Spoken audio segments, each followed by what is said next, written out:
Good evening, ladies and gentlemen. Welcome to the Newark Municipal Council's public meeting. Please rise for the singing of the national anthem and remain standing for the invocation by Rabbi Shmuel Bogomolsky.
Good evening.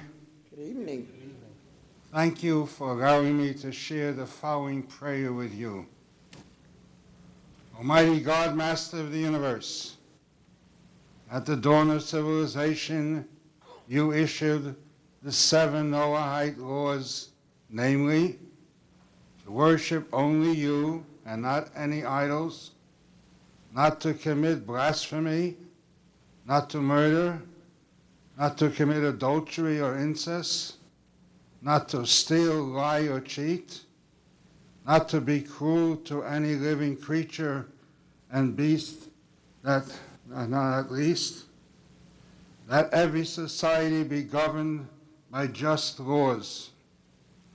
We, citizens of this blessed country of the United States of America, proudly proclaim our recognition of Almighty God and our commitment to justice.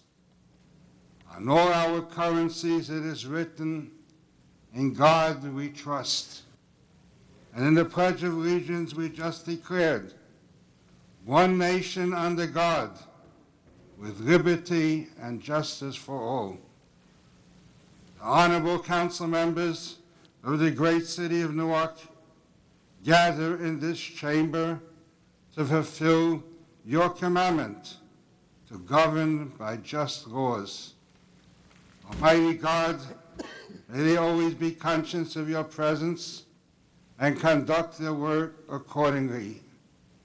Almighty God, bless these distinguished individuals who are chosen by people that have placed their faith and confidence in them. Bless them with wisdom, understanding, compassion, and sincerity needed to accomplish their sacred task. Almighty God, bless them with good health, longevity, happiness, and abundant success in all their noble endeavors. And let us join together and say, Amen. Amen. Thank you, Rabbi. gets this. Just take it back.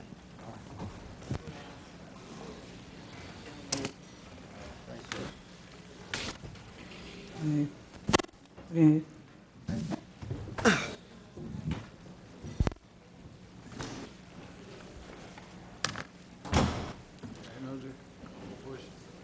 Yeah, a little. I could use it. Madam President, in accordance with the New Jersey Open Public Meetings Act, adequate notice has been provided to the Star Ledger, the Jersey Journal, and the public at large, establishing the date, time, and location of this meeting. May I have a roll call of those present, please? Amador, Here. Gonzalez, Present. James, Present. Canfield Jenkins. Present. McCallum, absent. Osborne. Present. Quintana, absent. Ramos, absent. President Trump. Present. Madam President, welcome to the Municipal Council's hearing of citizens. Only those individuals who have signed up to speak by the closing deadline will be permitted to speak this evening. When your name is called, please step to the microphone and state your name and address for the record. You will be given 5 minutes to speak. On the podium, you will see a small timing device. When you begin to speak, it will begin to count down the time, and the green dome will light up. After your 4th minute, the yellow dome will light up, indicating that you have 1 minute remaining for a summation. When you reach your 5th minute, the red dome will light up, and an audible sound will begin indicating that your time is expired. Please look forward and speak into the microphone. We're recording these proceedings, and if you turn to speak to the audience, we may miss part of your statement. Please address all questions to the chair and not to individual council members. The first speaker is Bessie Walker. Appearing.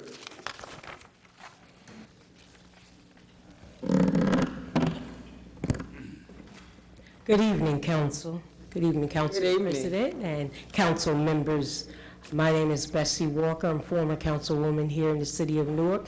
I reside at 75 Vassar Avenue. I'm a taxpayer, a community activist, very involved in my community. And I came before you a couple of weeks ago with some questions that I needed answered, and I didn't get a chance to get through a number of my questions that I had pertaining to the budget and how it impacts the residents of the city of Newark. Before I start, I just want to ask Councilwoman, the date again for your ordinance for sexual harassment, because I do have some women that are waiting to come down when this ordinance is going to be moved forward, because they want to be here with everything that's happening across this city and this country. Councilwoman Walker, today it will be moved from communications to first reading. Okay. There was some misunderstanding from the Corporation Council that the clerk, the deputy clerk and myself got a chance to address some issues that he raised in my absence. I was late getting here today. Okay. So it'll move from from communications to first reading.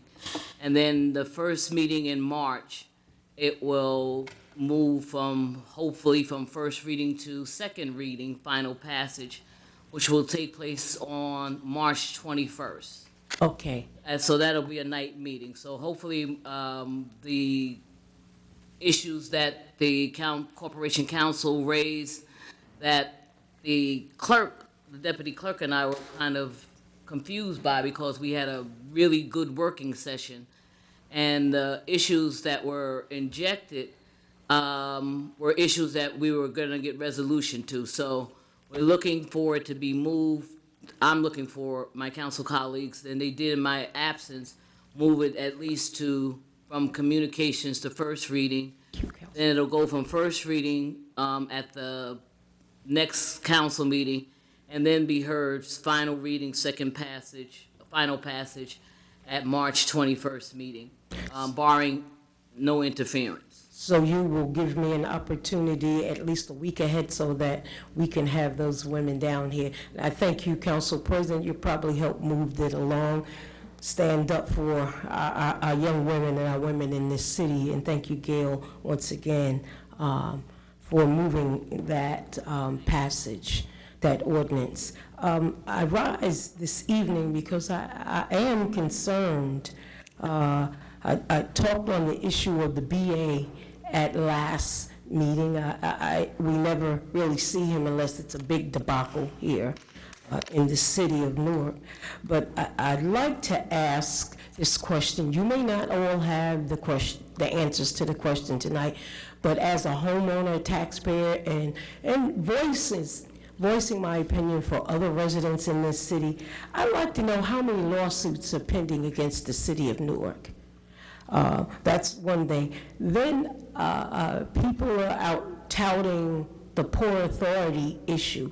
Well, then we always, when we did Port Authority, I led the charge. I did the fair share letters, getting 7,000 letters delivered around. We did the buttons. We protested down at the governor's office. When people say people don't do anything in this city, that's how we got the first huge sum of money. So I'd like to know where we are in that negotiations and what are we looking to get from them. Because again, we can utilize our residents to rise up and support as we did. We did a whole campaign. I laid out a whole campaign when I sat on this city council, and it got great response. So I want to know where we are there, because that can help solve property taxes. Everything goes back to the budget. Everything hinges on the budget. Since folks are bragging about we got the school district back, I said it last time I spoke, and I said it again, that's great. And they said they negotiated stuff. My question to the mayor is, what did you do to negotiate that $90 million deficit so homeowners like me and you and senior citizens in here won't bear the brunt, because it's not going to go away. We're going to have to cover that deficit. So I want him to tell me and tell you, if you don't know, how we're going to do that. That's a question that I'd like to know. Then there's some property, prime property, that's right downtown here, the old Paramount movie. I'd like to know, how did that property get sold for $5,000 and why? That's prime property. That property can go for millions of dollars in a developed downtown area. So I want to know how it got sold for $5,000 and who bought it. Okay, and did it come your way to be passed, to be sold to them? I know my time is almost up. And lastly, in light of all, I want to know how many executive orders were signed and the amount of money. I don't need to know the names of the people. I just want to know how much money was given out in executive orders from this administration, because people used to rail on executive orders and the monies that are given out, and we got employees that have not had raises in this city for a number of years. And so I would like for those questions to be answered. I'm gonna come back as a homeowner and a taxpayer in this city. I will be back to get that information from you. Okay? Thank you. Madam Clerk. Yes. Through your chair, we want to particularly redact from the Councilwoman Bessie Walker's statement, answers to the 4 questions that she presented to us. Yes. And if we can do it before the meeting, that would be a good thing. Thank you. Just one thing. Councilman, you asked in regards to the lawsuits that the city of Newark has. You said pending or paid for, or you asking for? I want both, pending and how much money was paid out, because that is taxpayer dollars that are being used. And with our streets not being swept and essential services, some of the essential services not being provided, Councilwoman, I want to know why we're paying out this money in lawsuits, and what process and procedures that the department heads and folks have put in place to prevent us from having to pay out these large sums of money to folks where then we can go and offset a senior citizen's taxes, property taxes and stuff, so, yeah, both pending and paid. Madam Clerk, both pending and current. Yes, Council. Thank you, ma'am. Thank you. Next speaker, Madam Clerk, Diane McQueen. appearing. Good evening. Good evening. Council and President Mr. Trump. My name is Diane McQueen. I live at 301 Irving Turner Boulevard in Newark. I'm here today because we have a problem in my building. In our community room, we have access to 2 bathrooms, but we cannot use them because they are constantly locked. The bathroom in the laundry room is constantly locked. You have people that have constant problems and cannot make it to the desk to get a key to go to the laundry room to use the bathroom. And I would like to know why we have been denied the privilege of the community room bathroom, and it's supposed to be for a community room, for the tenants. Because I understand that some visitors have messed things up, but now the tenants, the good tenants, are being penalized for this. Just, we are citizens of Newark, and we've been the backbone of Newark, and we're being treated like second-class citizens. We should not have to be put to the point where you have to rush to get a key, rush to the bathroom, and a lot of times you can't make it upstairs to your own apartment due to the fact majority of the time there's only one elevator working. And I'm coming to the council of Newark to ask for help, to look into this, to handle this, because we deserve better, and I thank you. Thank you. I do want to respond. I attended your meeting last night, as did several others. First of all, let me thank you for bringing this issue before us. You've been one of those persons who has demanded the best for the seniors in 301, along with your president and others. The 301 is now under the management of Jonathan Rose. I've seen what they have done in other senior buildings. They've come in and cleaned them up and made them habitable, someplace where even I would love to live. So I wasn't there for the entire meeting. Did this question come up last night? No, it did not, and I did not bring it up because I wanted to come here first. Oh, that's Bring to you. This is why I did not speak last night. And in reference to the work that they're doing, they do excellent. They have tried, yes. In my personal opinion, they started working on the outside, but the problem is on the inside, and they're not addressing it. Yes, ma'am. In my area where I live, I've come here before and said the same thing. I have no security on my floor, on my side of the building. I am not safe, and I'm trying hard to leave because I don't feel safe. I don't feel safe anymore. And that's a bad thing when you pay your rent and you cannot lay down and be safe where you live. Yes, ma'am. Councilwoman Yes, Ms. Jenny Cheney. Poe Jenkins. Ms. McQueen, one of the things that you raised is an issue that is not just germane to 301. Unfortunately, several of our senior buildings throughout the city of Newark have come to us and said that they have been prohibited from utilizing the community rooms that they normally had access to, or they are not able to utilize the bathrooms on the first floor. It's an issue we dealt with at 180 South Orange Avenue, 140 South Orange Avenue. It's an issue we've dealt with at 140 Spruce. So one of the things that I think this council will serve the citizens, the residents of our senior buildings especially well, is to make sure that we talk with and send a letter to the management company. I know that Kyle got a chance to speak to you all, but it's something that's prevalent. It's not just happening in your building.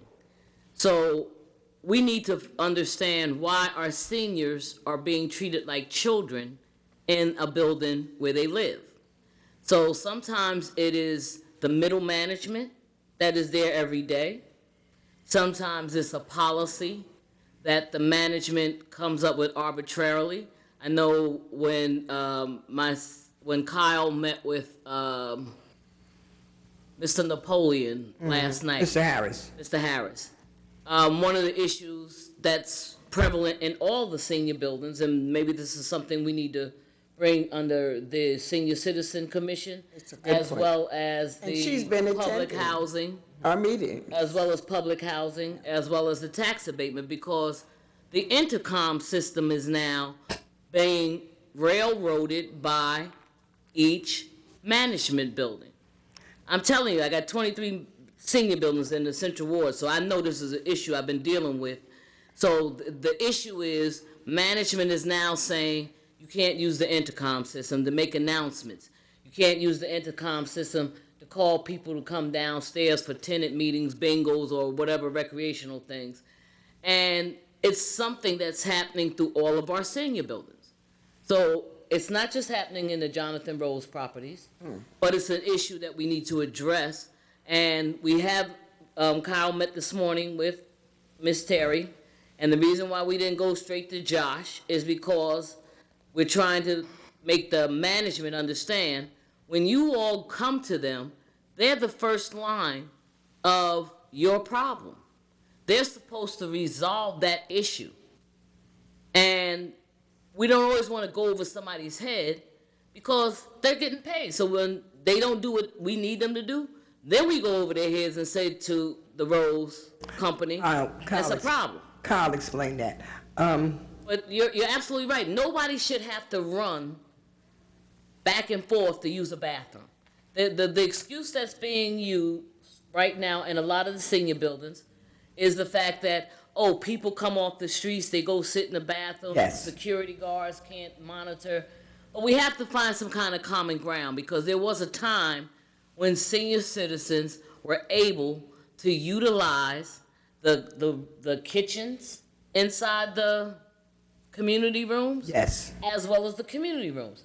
And more we see these landlords taking back the rights of what gave them the tax credit for being able to build a common community room that was going to be utilized by the residents. Yes. So we really have to address that, and we need to do it in a joint session of calling these landlords in, because it's a citywide problem. It's not just in the Central Ward. And I know for a fact the one right there where Vonda's is, on West Kenny, they won't put toilet paper in the bathroom. And I'm like, okay, so the issue was they said that the seniors or somebody takes the toilet paper. But that doesn't help the senior that goes in there that got to use the bathroom that needs some toilet paper. So, you know, it can't be costing them that much money to inconvenience that many people. So we have to address that issue head on, totally, as a council. Thank you. I would also like to thank Kenny Watkins, Kyle, and Trent for helping us out. And especially Kenny comes every meeting. We appreciate that very much so. And also for Kyle. Thank you. Thank you. Next speaker, Madam Clerk. Oliver Holmes. Appearing. Good evening, Good evening. council personnel. My name is Oliver Holmes from 301 Graceless Manor. Y'all touched a little bit on the topic I'm talking about. It's the intercom in our building. When the building was first opened up, we had access to the intercom. Not everybody, but the person who allowed to use the intercom. But my problem is the fact that every time we get a delivery come in, the people in the building don't know where the food is coming in or what have you. And I like to make sure that they get access to the food as well as everybody else. Because we got a line of people that comes down every day and come for their food, but other people don't know nothing about it. Another thing, when the foot doctor do not come in, we're not notified about the foot doctor. In the meantime, people start marching downstairs looking for the foot doctor, then they find out that he's not coming in. Same thing with bingos on Friday night. We used to have a conglomerate of people coming in, but now we're gonna have a handful because we can't make the announcement. Normally at 5 o'clock we would say there's gonna be bingo on Friday night at 6 o'clock in the community room. But now we can't do that. I talked with management, and apparently it's this, I guess, with Rose Corporation. They said no, but meantime, we had, the mayor came in the building one day, I explained the situation to him, he made a phone call, we got on the intercom. And I want to see why we can't have the same thing now. All we want to do is convey a message to our constituents to let them know what's going on in the building. Because we all deserve the right to know who, how, what, when, or where. And I'm agreeing that we should have that. But management, no. And I think it's absurd that we don't have that luxury to use intercom. When the building first opened up, I reiterate, they use the intercom. We're not trying to cause any kind of havoc or problem. All we want to do is make sure we are aware of what's going on in our building. And we need that. Other than that there, that's about it. And y'all doing a wonderful job up there. Thank you. Thank you. And Mr. Clerk, I'm sorry, Madam Clerk. I'm sorry about that. Go ahead. Got 2 minutes. No, I'm sorry, Madam Clerk. A letter to the new management of the building, copying the mayor, since he was able to assist you in the past and will probably be able to, help in the present along with the council members. Yes. So thank you for bringing that to our attention. Madam President? Yes, ma'am. I mean, Councilwoman. All right, Kyle just got off the phone with Josh Plattner, okay? As per the conversation that was had earlier this morning with the young lady Terry, what's her name? I'm sorry, the manager. Terry Bird. All right, so Josh got back to us and he said that the bathroom issue will be addressed, okay? And the intercom system, I'm waiting for the response on that. But again, I'm so glad that you all came down because what you're bringing to light is an issue that other seniors have come down here and complained about. And it's not just the Jonathan Rose's properties. So it is something that we have to address as a city. Correct. As a council. Why are our senior citizens being denied access to the community rooms? One of the reasons why people are able to get tax abatements, one of the reasons why they're able to get tax credits is because they say that they are going to build a common communal area in which all the residents can come to. And if they prohibit people from utilizing that space, then they're in violation of the monies that they're receiving. Correct. And so we'll address that. And I just want to state for the record now, I know we got all this fancy equipment in here right now, but I'm getting text messages that say every time that I'm talking, not when any of the council, not when the council president is talking, and not when the tent residents are talking, that there's an interruption in channel 78. All right, that they're showing other clips while I'm talking on the microphone. So can we find out from Cablevision? Because if we're going to do this, then I'll talk the whole night and everybody can watch the Black Panther. No, because that's what they're playing right now, the Black Panther session that took place at the movie theater. And they're saying, Gail, what's going on? It's only coming on while you're speaking. All right? And so my thing is, if that's how we're going to do this, going forward, then I'm telling you right now, I will monopolize the whole day. But just getting back to the issue, we do have to address it because there is something going on in our senior buildings that have our seniors being treated like children as opposed to tax-paying residents and people who pay the salaries of the people you fighting with. So we'll talk about the intercom system. I'm waiting for them to get back on that. Thank you very much. Y'all do good work. Thank you. Thank you. Madam Clerk, immediately following this meeting, if we could meet with the Tidwells who provide the videos to determine what's going on They need to with the contact interruptions Cablevision. of, well, I think they also may have information, but we'll also We reach can- out to Cablevision as well. Thank you. Next speaker. Mandeline Wilson.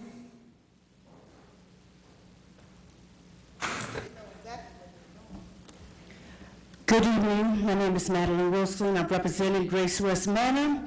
To the President of the Council, Councilwoman Mildred Krupp, to all the council's workers, I come to you not only just for me, I'm representing all seniors, disabled people that lives into my building. We are going through a lot of problems. One of the issues that I need to know what's gonna happen and what are y'all gonna do as our council representatives, like far as camera situation. I'm not safe in my building because I live in the corner, the end, and there's no cameras. I have people standing in the corners or by my door, either knocking on the door, running away, smoking crack and doing everything else, and I'm supposed to be safe. I'm not safe. So if I'm not safe, I know the rest of the seniors are not safe to have to go through the same thing that I'm going through. Also in the hallways, the end of the hallways, they're going in, they're using the bathrooms in the hallways. People are scared to walk downstairs when we have fires and everything. We're not safe. I want to know what was going to happen on that. Second of all, with the food issues, you get my information, and then when it's time for me to come down to get my food, you're telling me I'm not 60, but I'm disabled. So I feel that I should have equal rights to the food as well as the senior citizens. Second of all, third of all, also the elevators. There's no cameras. People are getting constantly robbed. It's no safety. What are y'all gonna do about that to help us feel more safe? I know they're working on the outside, that's fine. But also, we need to have work done on the inside. You know, God is good, He's taking care of me thus far, but we need help from y'all. And also, seniors. The reason why a lot of them are not here today or tonight is because either they're sick and shut in and cannot get out here to speak for themselves, or they're scared to speak for themselves because they might lose their apartments. So yes, I had a lot of people come to me and spoke on things like that. They should not be afraid of anything, not when it comes to their life or where they live. They should be able to speak their behalf of whatever they're going through. Also, the community room. I lost my son. I asked to use the community room to have a repast. My question, when I asked them, and my answer that I received back was no. I wanted to know why. Nobody ever told me. I'm still waiting on that answer why I could not have a repast in there. You know, when I resigned there, I've been there 3.5 years, and I see no reason why I could not have had anything. But an outsider can come in and do what they want, and it's not right. So what are we going to do about that? And this is all the questions that I have right now. If y'all can answer any of these questions that I asked, I will appreciate it. We will certainly take all of your concerns. They are multiple and many. You'll receive a written response as well. We can respond to a couple because there are others who have similar issues. I do want to say one thing because I was at the meeting last night, and I'm a great believer that I'm sorry that you don't, that you may not agree with me. However, I can only speak from what I heard last night that you heard. And that's one of the rules that they have in senior buildings. I've heard it discussed in other buildings other than 301. So We'll try to get you some help, Councilwoman. Thank you. Cheney Field The Jenkins. security measures are going to improve as part of the next phase of the tax abatement. The gate around the entire property is going to be going up, and the cameras are going to be included at that point in time. The initial focus was the family units, just as they renovated the community center for the children, to improve for the safety for them. They are focusing now on doing the cameras in the senior buildings as well, okay? Okay. And I'd like to partner with my South Ward colleague, because the area immediately around the building is both the Central Ward and the South Ward, and we can partner with the respective precincts to talk about security. But they are in the process now of doing phase 2 with the monies that they're gonna be able to draw down on tax abatement monies, and they're gonna start putting the cameras up. As far as the intercom system, again, that's an issue, as the council president has stated, we all realize it's going on, just not in that building. As far as the food, when you say they, who are you talking about? Management. Well, where are they getting the food from? That they tell you that you can't have? It's coming from food bank, but when they're taking my information. You know, I feel if you get my information, force me to get a package or box of food, whatsoever it may be, I should be able to get it. I come down and you're telling me I cannot have it because I'm not 60, but I'm disabled. Okay. And then they taking it and giving it to someone else, or they taking it themselves. Okay, well, we'll check into that part, but the camera system, in 301 is going to start, and phase 2 is starting now. Thank you. Thank you so much. Next speaker, Cynthia Morris. not appearing. She's not here, she's sick. Yeah, okay, not appearing. Thank you. Tamika Darden. Not appearing. Farouk Abdulaziz. He's here. Is he here? He's here. Appearing.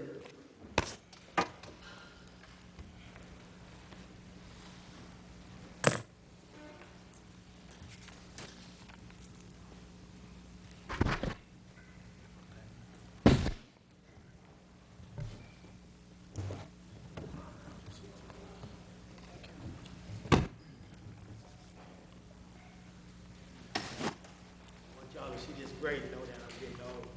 That's why I ain't got my kufi on. Before I speak, I'd just like to take a moment for our dear sister, Dr. Gwendolyn Goldsby Grant. the late wife of the dear brother Councilman Dr. Ralph Grant, who sat up here with y'all council people. So I'd just like to give her a moment of silence. She's a true sister.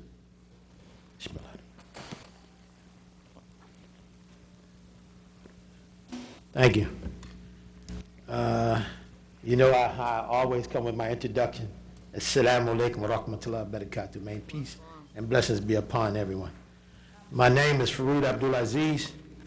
My address is 102 Eastern Parkway.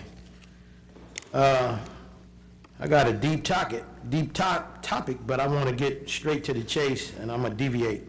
The birth of the nation, let's make America white again. I said great again, but white again.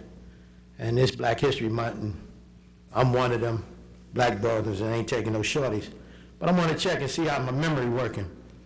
I'm going back to 1958, when I witnessed myself on Hillside Avenue, the horse with a wagon and the rag man hollering, "Rags, rag man." I want to go back to 1959, Weekway Park, when I still witnessed the trotters running around the ring. I want to go back to 1960 at the Newark Airport. There's one terminal and everything else is wetlands and swamps.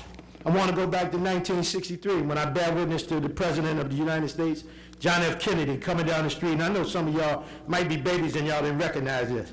I go back to 1968 now with the King of Soul dealing with our dear brother James Brown at the RKO Proctor. And some of y'all probably don't even know where that's at. And I want to deal with the Key Club on Branford Place when Jimmy McGriff, Sonny Stiff, Richard Groove Holmes, Charlie Ellen, and many others. I bear witness to that. And last but not least, I'm going to deal with the high school when it was 1971, when there was 10,000 people that would come to a high school football game. Barringer and Vailsbury was a championship game, and y'all dear brother Joe Devo, he was the quarterback. He threw a pass to Carino, Tony's boy, caught the pass, and that was the championship. Referee threw the flag down, and guess what happened? They had a damn riot there. And guess what time? The games used to be at 2 o'clock, and after that, the game started at 8 o'clock in the morning. So I just want to check my memory. And now I went back 60 years, y'all. Okay, check it. Fat Wallace said this joint is jumping. That's how I knew it was. The joint was jumping. So now I want to get back to my recollection. I'm dealing with the political season and dealing with the election, Mayor Cory Booker, and the Booker team.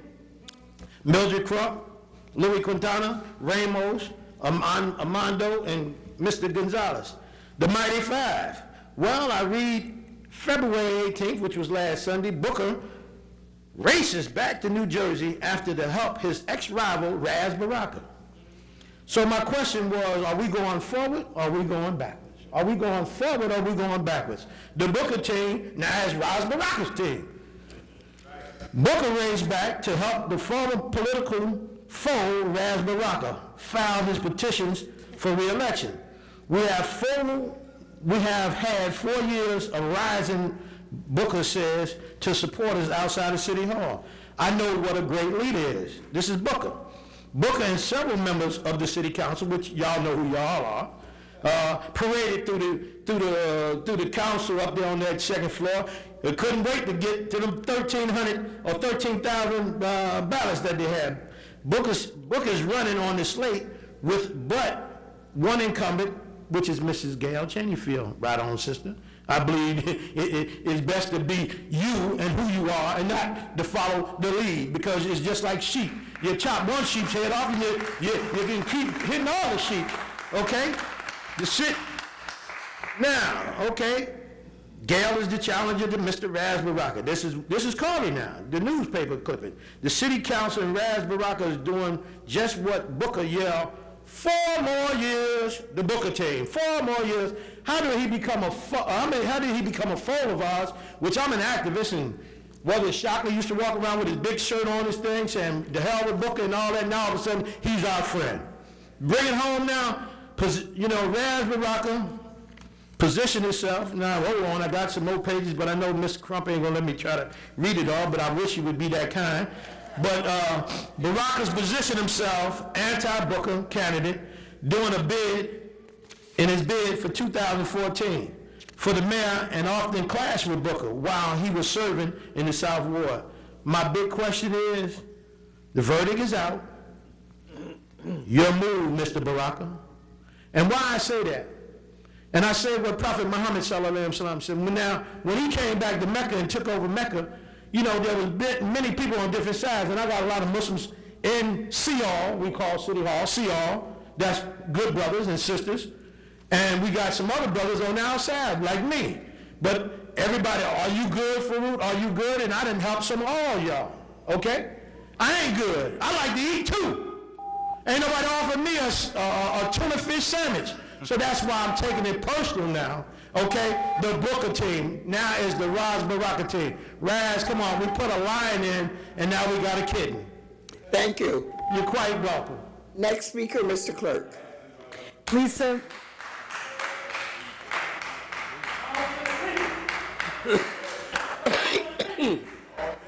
Lisa Mitchelson Parker. Appearing. Lisa Parker, resident of Newark. Before you start my time, I have something to hand out to you.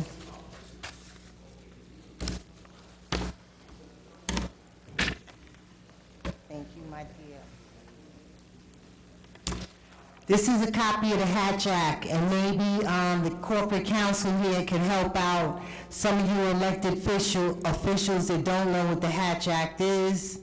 It says, don't bring your politics to the office. It forbids officials paid with federal funds from using promises of jobs, promotion, financial assistance, contracts, or any other benefit to coerce campaign contributions or political support.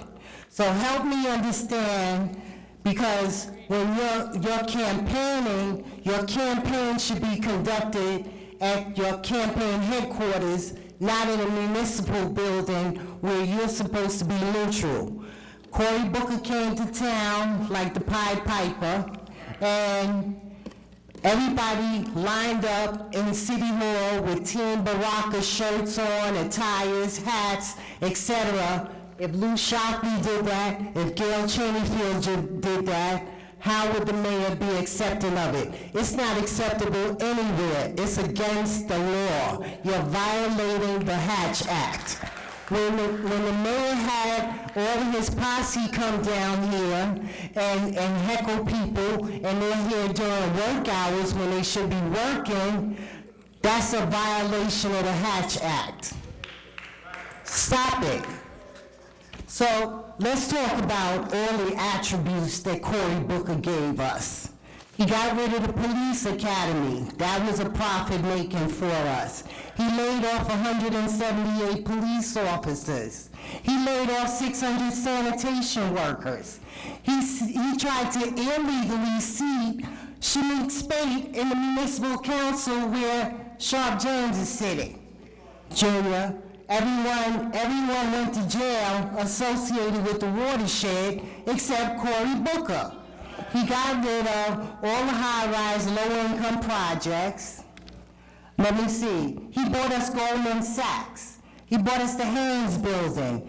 He left out of here with $100 million in the Zuckerberg money that nobody asked about. He even turned the arena around from facing it out on the you know what street I'm talking about.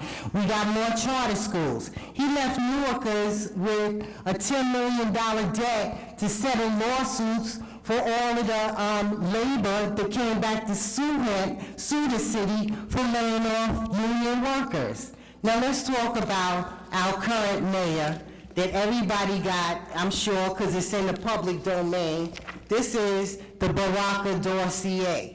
This is 300 pages of criminality that was conducted by the business administrator, the chief of staff, the mayor, his girlfriend, his best friend. How are we continuing to support somebody that continues to lie, cheat, and steal from the citizens of Newark?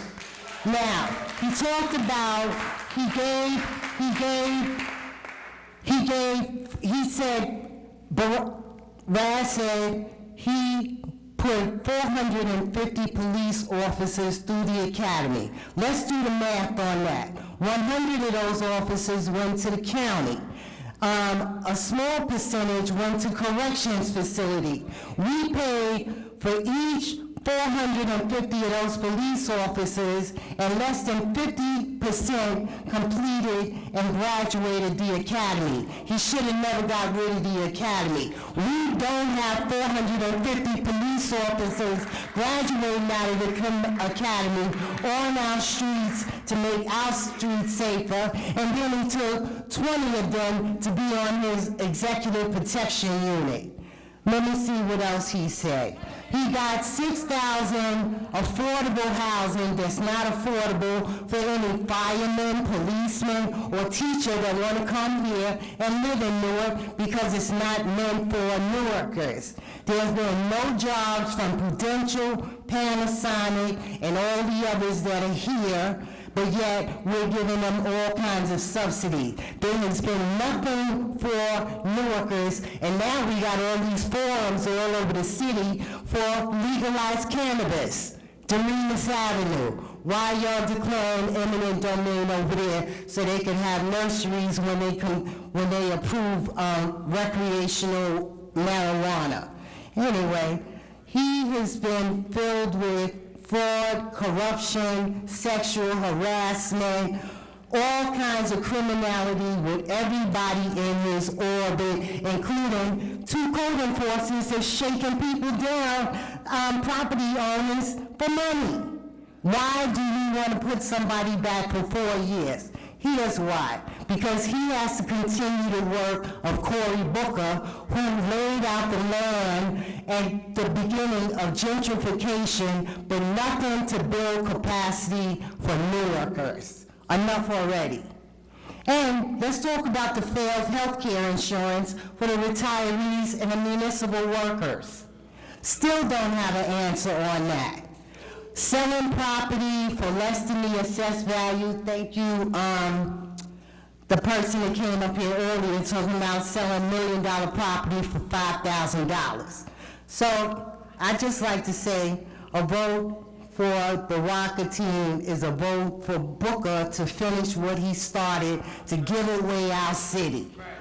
In honor of Black History Month, I'd like to honor Mayor Sharp James, the longest serving mayor of Newark, and a man who loved the people. I also like to honor, God rest his soul, the former mayor Coleman Young of Detroit, the first African-American mayor in that city who cared about the people. We need people here that's going to care about the citizens of Newark and build our future.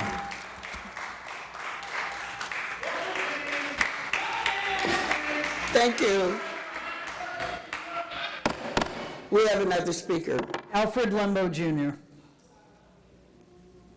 Not appearing. 10-4 Evans. Not appearing. Tamika Crosdale. Not appearing. John Peoples. Not appearing.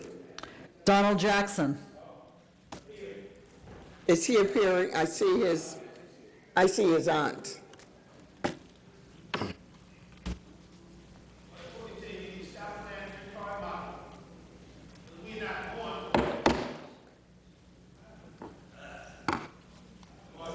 God is good, because I came right on time, right? Amen. Donald Jackson, 79 Tracy Avenue, Newark, New Jersey, 07108. I saw a post on Facebook, and give me a second, I'm going to pull it up. It talked about the upcoming election and all the candidates that are running. And I saw a particular flyer that struck my interest, and it says, on January 1st, 1993, the then Newark police officer Anthony Campos welcomed to the city of Newark Daniel Carver, the NJ Grand Wizard of the KKK. Now he wants your vote.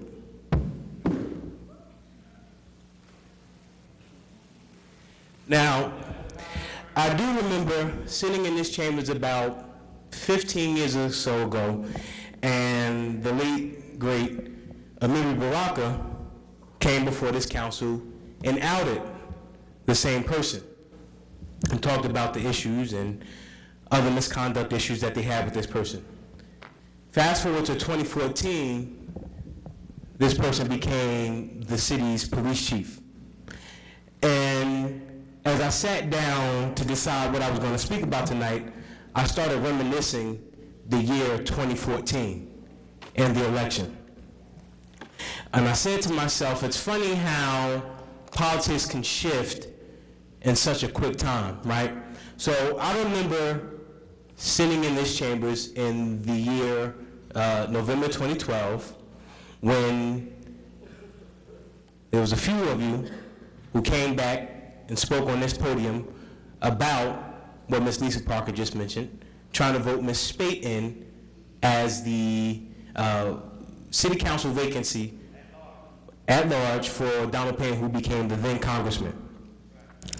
And I look and I think, and I say to myself, are we any better now than we were 4 years ago?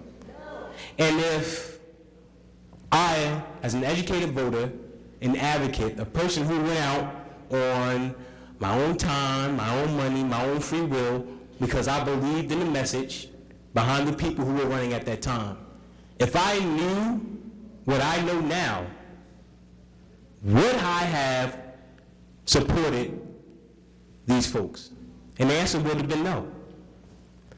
The illusion of inclusion is what we all are suffering from. And it's amazing how, and I've talked about this several times since I've come back to speak before you guys, how residents come up with legitimate concerns and complaints, and the arrogancy, you can't be arrogant and dumb at the same time. Let me just put that on the record. That's an oxymoron in my book. But the arrogancy that we face, it's insulting. I asked when I last spoke at this council meeting, do some of you honestly think you should be reelected? In all honesty. Enough of the photo ops, enough of the opportunity moments to say you did this and that. Are we better now than we were 4 years ago? And this is no disrespect to anyone individually, but let's be honest. Some of you have served on this city council for 20 years. Are we any better? Are we any better? And the audacity to think that you should just waltz on in, back into your seat. I'm just appalled. I can't speak on what I initially came here to talk about because I still don't have my information back from the city. They reached out to me via email asking for an extension. Well, they didn't ask for the first extension, but that's another issue that we'll soon correct. But in all honesty, city services are lacking, responsiveness is lacking, and we're not better 4 years later. So I honestly believe that there's a time for the change in direction. I honestly believe that there's a need for change. And I want to be careful when I use that word change because we've heard it for all too long. And you keep talking about change, you're going to end up with coins in your pocket. We voted for something different 4 years ago and we haven't gotten it. So it's time to wake up. Thank you, Mr. Jackson. Next speaker, Madam Clerk. Donna Jackson.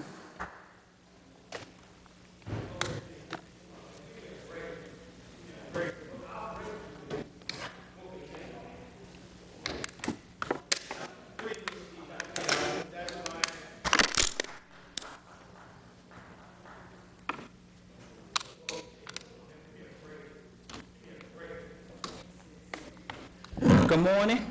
Morning. Good evening. Excellent, that's how we go. Morning somewhere. See, the school board now, we good. They say, I say good morning, they say good morning. So it's all right to say good morning at 8 o'clock. It's morning somewhere. Yeah, absolutely. Donna Jackson, 128 Smith Street. I'm officially a candidate for Newark Municipal Council at large. Just in case any of y'all didn't know, now you know. I'm tired of the rumors, innuendos. I'm running. And I plan to take over everything. From the rooter to the tutor. We have suffered too long. $20 billion worth of construction, and Newark is still not eating. Our fathers, nephews won't have a story to tell their grandchildren. I know some grandfathers and great-grandfathers out here can talk about the buildings they worked on. Our people won't have that same legacy. No. Even my Latino brothers and sisters that get on the job, they paying them $9, $8 an hour because they can get away with it. Section 3 applies on the 2 housing authority projects that are currently going up. But I see we're not worried about Newark Housing Authority residents working either. The rent is going to go up. Changes are being made in D.C. Families could be self-sufficient, but we're not even giving them an opportunity to be a part of the building that is going on in this town. And that's why I'm taking over. I have stood at this mic year after year after year. People angry with me because I ain't picked up my petitions, because when the time is right, the time is right. Sometimes you got to be down here kicking butt, and sometimes you got to be up there kicking butt.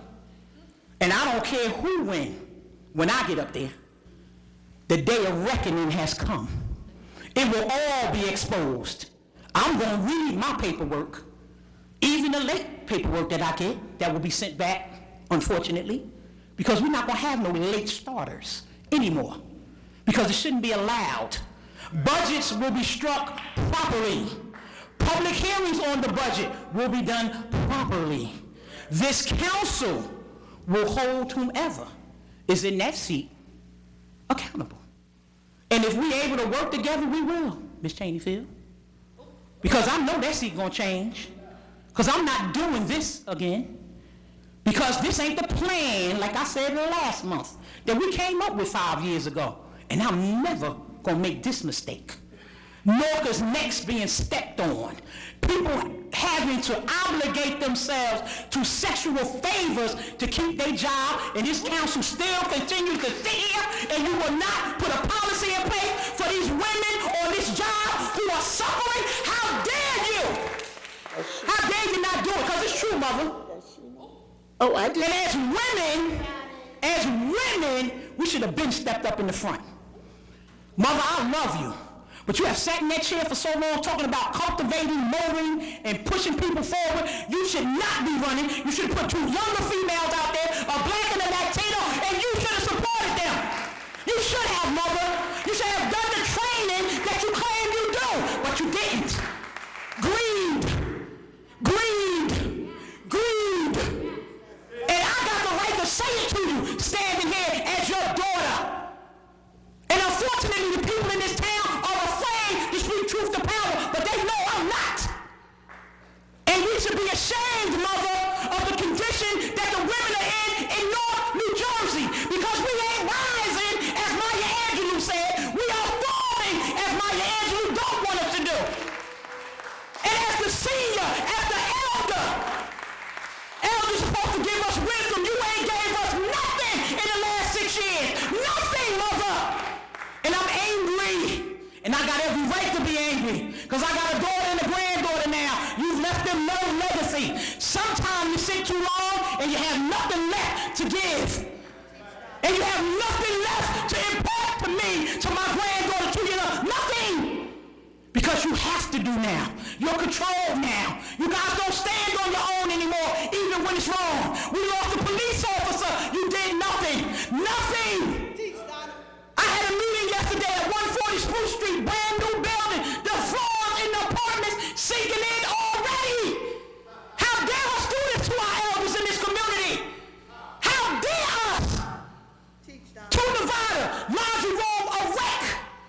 Y'all should have let me in. You should have got me not to run. Because I'm walking more now than I ever walked. And I ain't made it to some neighborhoods yet. But I'll assure y'all of this, Norcas. I only need 1 vote. 1 vote. I don't care who else you vote for. I need 1 vote to get up on this council, and I assure you the day of reckoning will come when I get up there, because it will be shut down.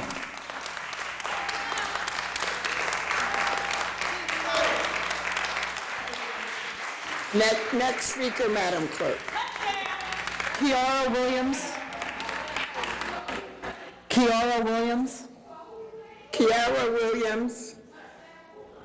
Not appearing. Appearing. Manira El-Bumani. Appearing.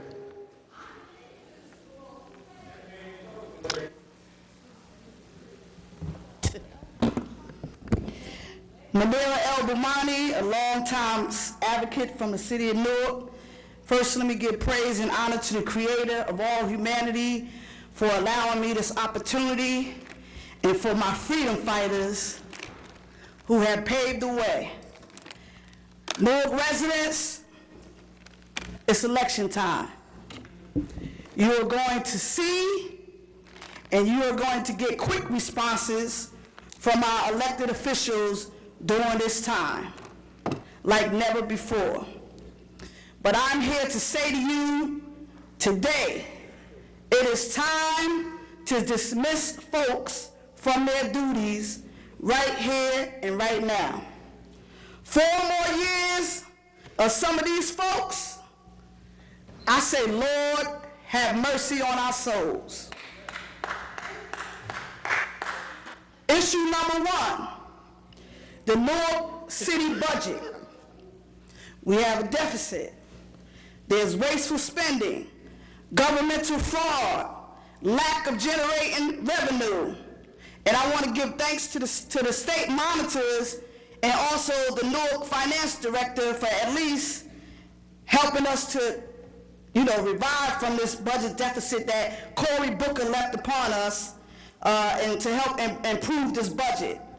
But as a concerned citizen, I am proposing for the sake of Newark residents that you put in place a permanent independent fiscal manager or establish an office of comptroller in this city to help reform our city crisis going forward.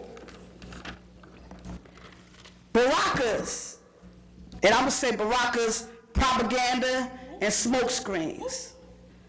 The facts. Newark residents, you need to take off your social blinders. That's a fact. The IZO is ineffective and not being implemented and is not being enforced. We need to know what's going on. The affordable housing manager that they came and spoke about that they were supposed to put in place, and also the Housing Advisory Council, we need to know what's going on. The budget, as I just said, the state monitors were instrumental in shaping and helping to improve, and the fact of the matter is Baraka didn't do it, they did it. That's a fact. The CCRB, which is the Community Board for the Federal Independent Monitor, is unfunded, is not being implemented, and is not being enforced, and that's a fact. That's a fact. Now, what I'm proposing is for this administration and anyone who's planning on running, that are you willing and able to plan to address the chronic homelessness and the employment disparities that's going on between African American and Latinos and women in this community? If you have a plan, we want to hear them at your debates. We ain't playing with you. Also, I came before you and asked to propose and establish a nepotism policy.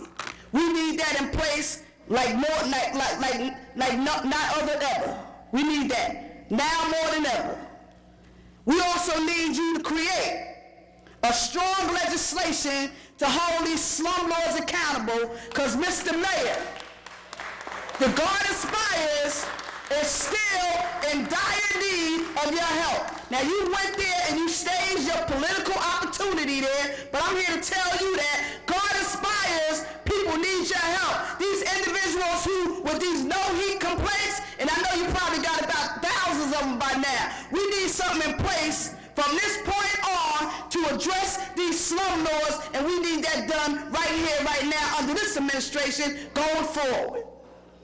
Now, the 5 mayors, they're getting ready to meet with the LGBT community. And I want to say to the LGBT community at the sound of my voice, this is a message directly to you. I am calling on you all. If you plan to meet on behalf of the LGBT community, which I'm a part of, you better come with a developed, a constructed statewide platform to address every need that affects every LGBT community in this city, in this state, and worldwide. Because you think we're going to play politics when we meet with these mayors, come May the 1st or 2nd, whatever the day is, you got to be kidding me. Because as we have a commission here that's inactive, and they also doing things that we don't even know anything about. Your time has expired. Thank you. Next speaker. Mecca Keys. Not appearing. Not appearing. Louis Shockley. Appearing.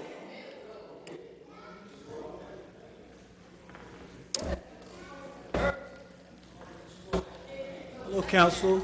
Good evening. Excuse me, are you Miss Mecca Keys? Oh, no, I thought you said Leonard Reed. No. No. No. Mr. I Shockley. understand. Mr. Shockley. Louis Shockley, 86 Napoleon Street. Well, I'm wearing my Black Panther shirt. This has been 20 years, the shirt is old. So y'all keep that movie rocking. But that shows you how thirsty we are to see our own images. I'm gonna take them back a little more history that you laid out earlier today. I'm gonna take you guys back to some television programs, some cartoon programs that you might, understand and might relate to, and it pertains to some of our council people up here. Well, the architect was back in town, Cory Booker, the one who led this gentrification against you and us, okay? Told you guys you didn't want to believe it before when they did the Children First team and they was over there with Steve out of ball in their pocket too, okay? Joe D, I didn't want to believe it, but now you get to see your work, okay? Because this is your work, because you did it. You put them in there, okay? You surely did. So let's start here with Slightly Whiplash. Y'all remember Dudley Do-Right? That's Ramos here. Dudley Do-Right. Snidely Whiplash. Always sneaky. If he had a mustache, he'd be twirling it, just selling his own people down the road. He don't care. Because he up there with Joe and he eating good. Okay? He don't care nothing about you. He don't care nothing about his own people. Look at them babies over there. Ain't nobody did nothing for her family, up there at the courthouse. She still can't get a court date. Why? More reports, everything's missing. Star Legend can't report nothing. You're doing. You the one been following these landlords, selling your own people out, selling black and brown people out. Now let's go to Sergeant Schultz over there, Hogan's Heroes, Louis Quintana. I hear nothing, I see nothing, and I know nothing. And that's what y'all been dealing with. Ridiculous. This is like ridiculous. This makes no sense for you guys to be following these posts. For what? What have they done? They come by and wave in your community? You see those seniors came here talking about a food drop, but yet you want to say that Louis Shockley's giving out bad food when he's feeding his people. And people can't get food in their building after they're signed up. How long are we going to talk about senior buildings? When I did new community to the bed bugs, how long are we going to talk about public housing? How long? How long? Gotta go. Period. Okay? My boss is missing, but you got Osborne and him sitting next to each other. Amos and Andy don't get no better than that. I'm sorry. Might offend people, but it don't get no better than that. It is what it is. If it don't apply, let it fly. Okay? Because I remember when he was with Cory Hooker. Okay? Remember the commercial you cut for him? Osborne? Remember that? Come on, I don't forget nothing. Then we got the architect of the whole plan, because she led it from day one, right out the gate. She was right there with, oh no, that's my Parker. That's my Parker, the biggest gangster you ever want to see. Major Crump, my Parker. See, they want to talk about, oh, Republican this, Republican that, Republican this. You let a Republican run the table for 8 years in this state. How'd she get on Passaic Valley? That Republican. How did we get on Passaic Valley? That Republican. How Menendez get off? That Republican in D.C. Want to talk about something. Menendez talks about the first black president like a dog. Like a dog. Go check the record. But you better not ever say nothing about the first Puerto Rican president. Better not ever say nothing about it. But they can get away with it. You've been letting them control your school system because you won't go out and vote.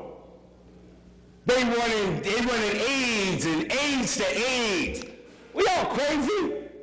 Y'all really don't lost your damn mind in this town? Is this a place that I grew up at? I don't think so. I'm wrapping it up. Now let's go to my two brothers over here. Oh God, we got Colonel Klink over here from Hogan's Heroes. Gonzalez. Either that or mumbles, because I can't understand what he says, but I do pretty good. Okay, and then we have the other architect down in the East Ward. Every time he says open space, green space, that means he's coming to take half your housing projects away. Go down there and look at left where you left at Hyatt Court. That little raggedy football field with a little asphalt track around it. But that's Mighty Mouse. Here I come to save the day, and ain't did nothing. Ain't did nothing for no black person down there. All y'all got is these clowns to go with. And I don't see how y'all survive with clowns running your city government. Your time has expired. Your time, Mr. Shockley. Officer.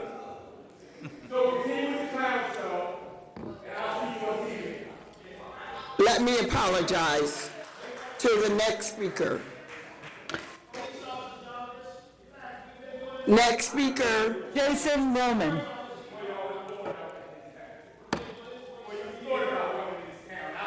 Jason Roman. The next speaker, please. Jason Roman.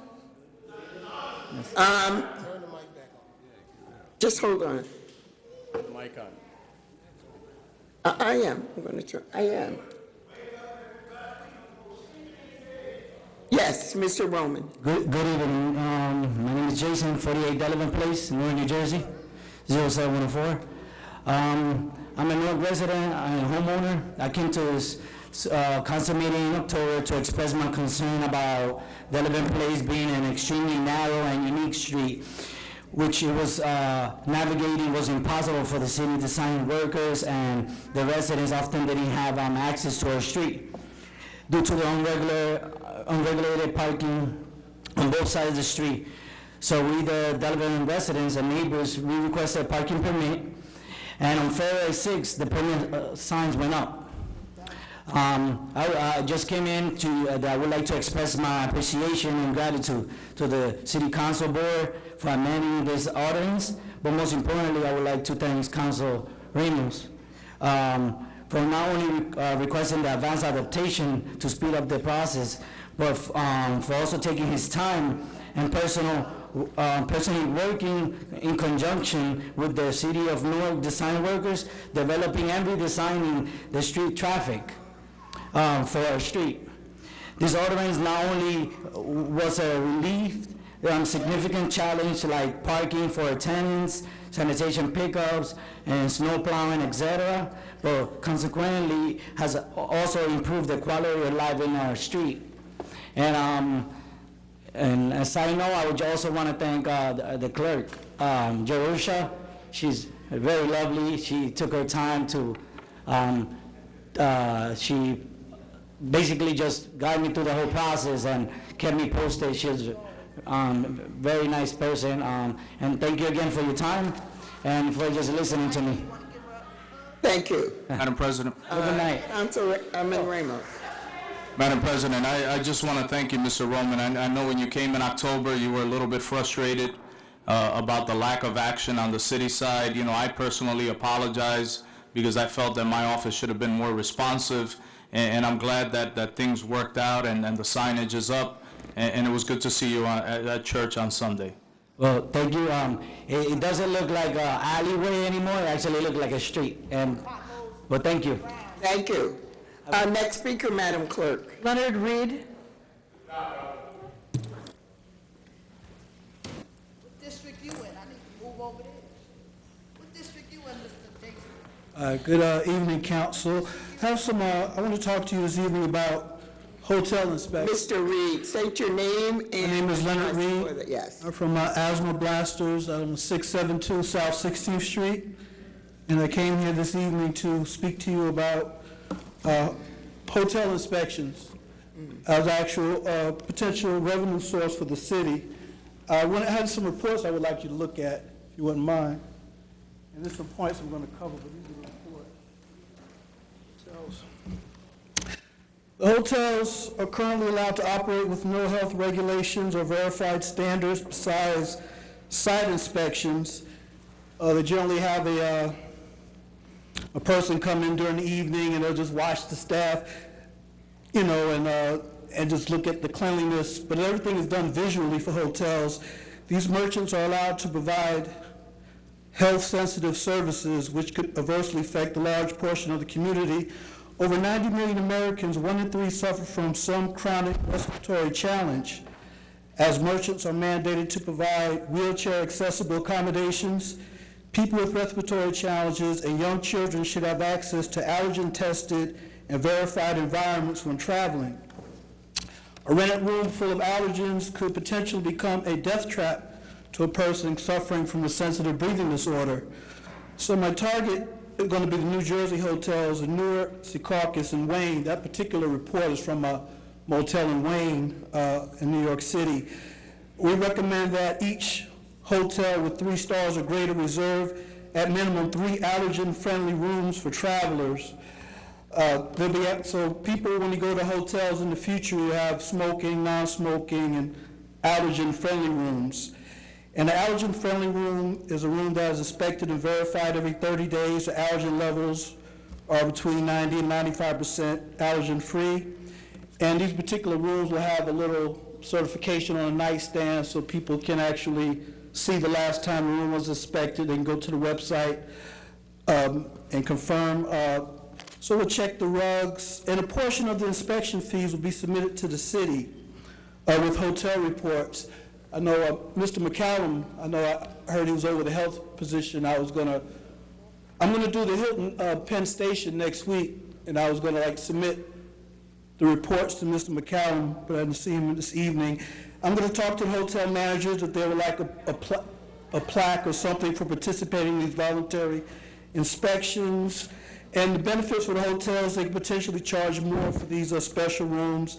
And in the future, I'd possibly like to talk to the city, perhaps listing these hotels on the city website that are allergen-friendly or offer these special rooms. One hotel, for instance, Newark Penn Station, if they have 100 rooms in over 30 days, that's potentially 3,000 residents coming in and out of that, sharing sleeping areas and carpets. So we have approximately 60 hotels in Newark, so that's 180,000 potential people that are using hotel space, over 2 million people a year. And like I say, they're coming in through unregulated living spaces. We don't know what they're leaving, what they're picking up in Newark. So if we get these 60 hotels, approximately $100 a month, like I say, I'll inspect the rooms. Potentially, this is like a 3-year projection, maybe $6,000, really negative pushback from the hotels, as long as they know that the city is aware of what's going on. So potentially over a year, if we get all these hotels involved, we could bring an additional $72,000 a year just through inspections. And in the future, if we find hotels that are woefully behind, we could perhaps fine them. This particular report I've given you, this is 3 pounds of allergens. I wanted to show you this. Mister, where are you going, my dear? These are allergens that are extracted from the carpet. So I basically wanted to come tonight, again, to let you know that that's what I'm going to be doing in the community. I'm going to have a more granular, more in-depth report next when I start doing the hotels in Newark. But I just kind of wanted to let you know that's what we're looking at to potentially bring more money into the city, and perhaps if the managers may want a plaque or something after a year of participating in these voluntary inspections from the city. I'll talk to them and see what they would like. But that's what we're working on. Thank you. Thank you. Next speaker. It's Hope Jackson. Number 21. Hope Jackson. Hope Jackson. Not appearing. She's not appearing. Opal R. Wright.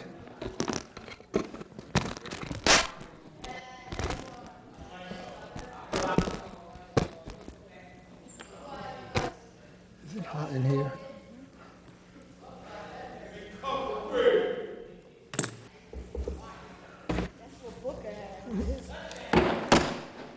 Let's hear Ms. Wright. We listen to everyone else. Thank you. Council people, good evening. My name is Opal Wright. I reside at Vanderbilt Street, Newark. I am consulting on the American Recovery and Reinvestment Act of 2009, provisions to qualified citizens concerning distribution. I have on December 6th, I had announced that I was interested in an adoption for the concurrent resolution. I would like to know, I understand that that the funding for the funding for qualified citizens was asked to be used by the governor, and since the governor refused to fund or use those funds, that the state legislature provides the concurrent resolution, which after the adoption, the funds would be distributed or dispersed. I would like to know that the votes from the council people, from you, as the municipal body, would that vote would give us an adoption to read on the municipal website. And that would mean that the municipal and I would be able to request the American Recovery and Reinvestment Act, an application for the funds, that the property that is herein or in the locale would be able to read that this adoption is now the current resolution to our distribution, to having the distribution provided. The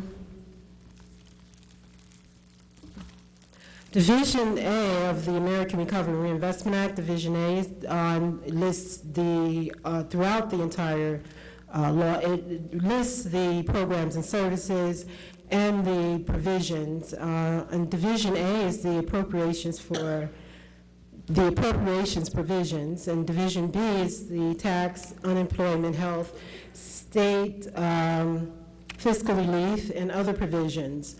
In Tax 1, you have your tax provisions, which is the manufacturing recovery provisions for the available development bonds and industrial development bonds. You have your recovery zone bonds, the economic development bonds. We have infrastructural financing tools, and with the other bonds, such as your tax credit bonds, your American bonds, with all of these provisions, we need to find that have the distribution after the adoption of the state legislature, the concurrent after you have adopted this, we will have funding to states, and this would have our local government involved, so that as of the 800 that was back in an article, it states that you were briefed or talked about, it was like over 800, and these are our local representatives. Now, I went into to ask for an application, and they stated that the governor did not use the funds. They did not use the local representatives to provide applications to people who qualified for the funds. And that is why I'm standing here, as long as I have, asked that you, as our council people, at least begin with or start to provide those funds that are available. Thank you. Thank you. Next speaker, Mr. Clerk.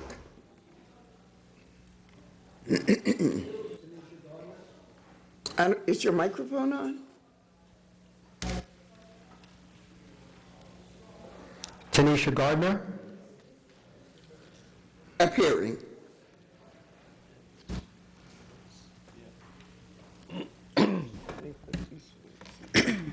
Good evening, council and residents of the city of Newark.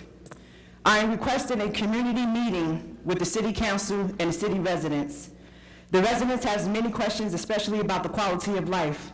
Sometimes when we attend these meetings, sometimes we are not answered due to the limitation of the minutes. And once the council speaks and the residents has extra questions, we can't get another response. I would like to, I guess the reason why we need another meeting is to create transparency and also be able to strategize with the citizens, because it seems like we come back to the same problem over and over again. And it seems like some things get done, but not everything gets done. And also, what is the status on the CCRB? Can you finish your statement? Yeah. And then at the end, we'll respond. Okay, I'm finished. Okay. Yeah. She is finished. She is finished. I'm finished. Oh, you're finished? Come on, Tanisha, I know you, so I didn't expect that to be the end. The CCRB is the process. I don't know if anybody wants to, thank you. Good evening. CCRB has been sued by the police department and other agencies, and so right now they're in litigation as to their powers and actually what they can do, have subpoena powers, disciplinary actions taken against officers. They're in litigation right now about that because of the unions, the police unions, yeah. Yeah. There is more information. Not the police department, I'm sorry. The police unions are suing them.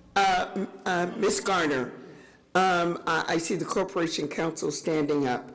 And the reason I relinquished the opportunity to respond is because this is a union issue.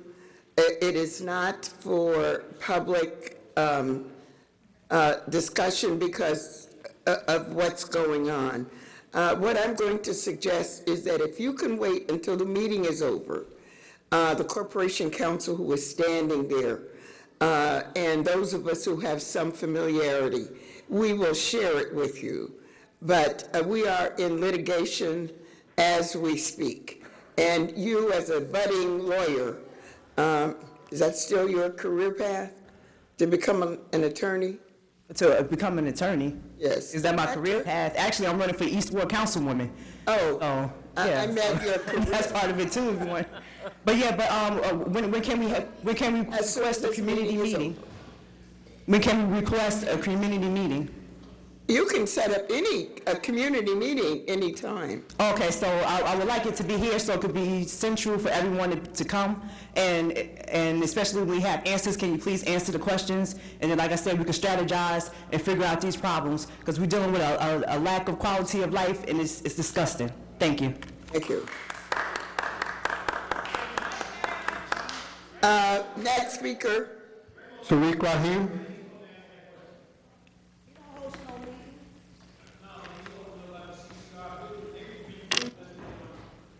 Mr. Clerk, would you, Tariq Rahim. Tariq Rahim. Ms. Evans. Yes, I saw her. 25 Eastern Parkway, Newark, New Jersey. I heard the word frustration.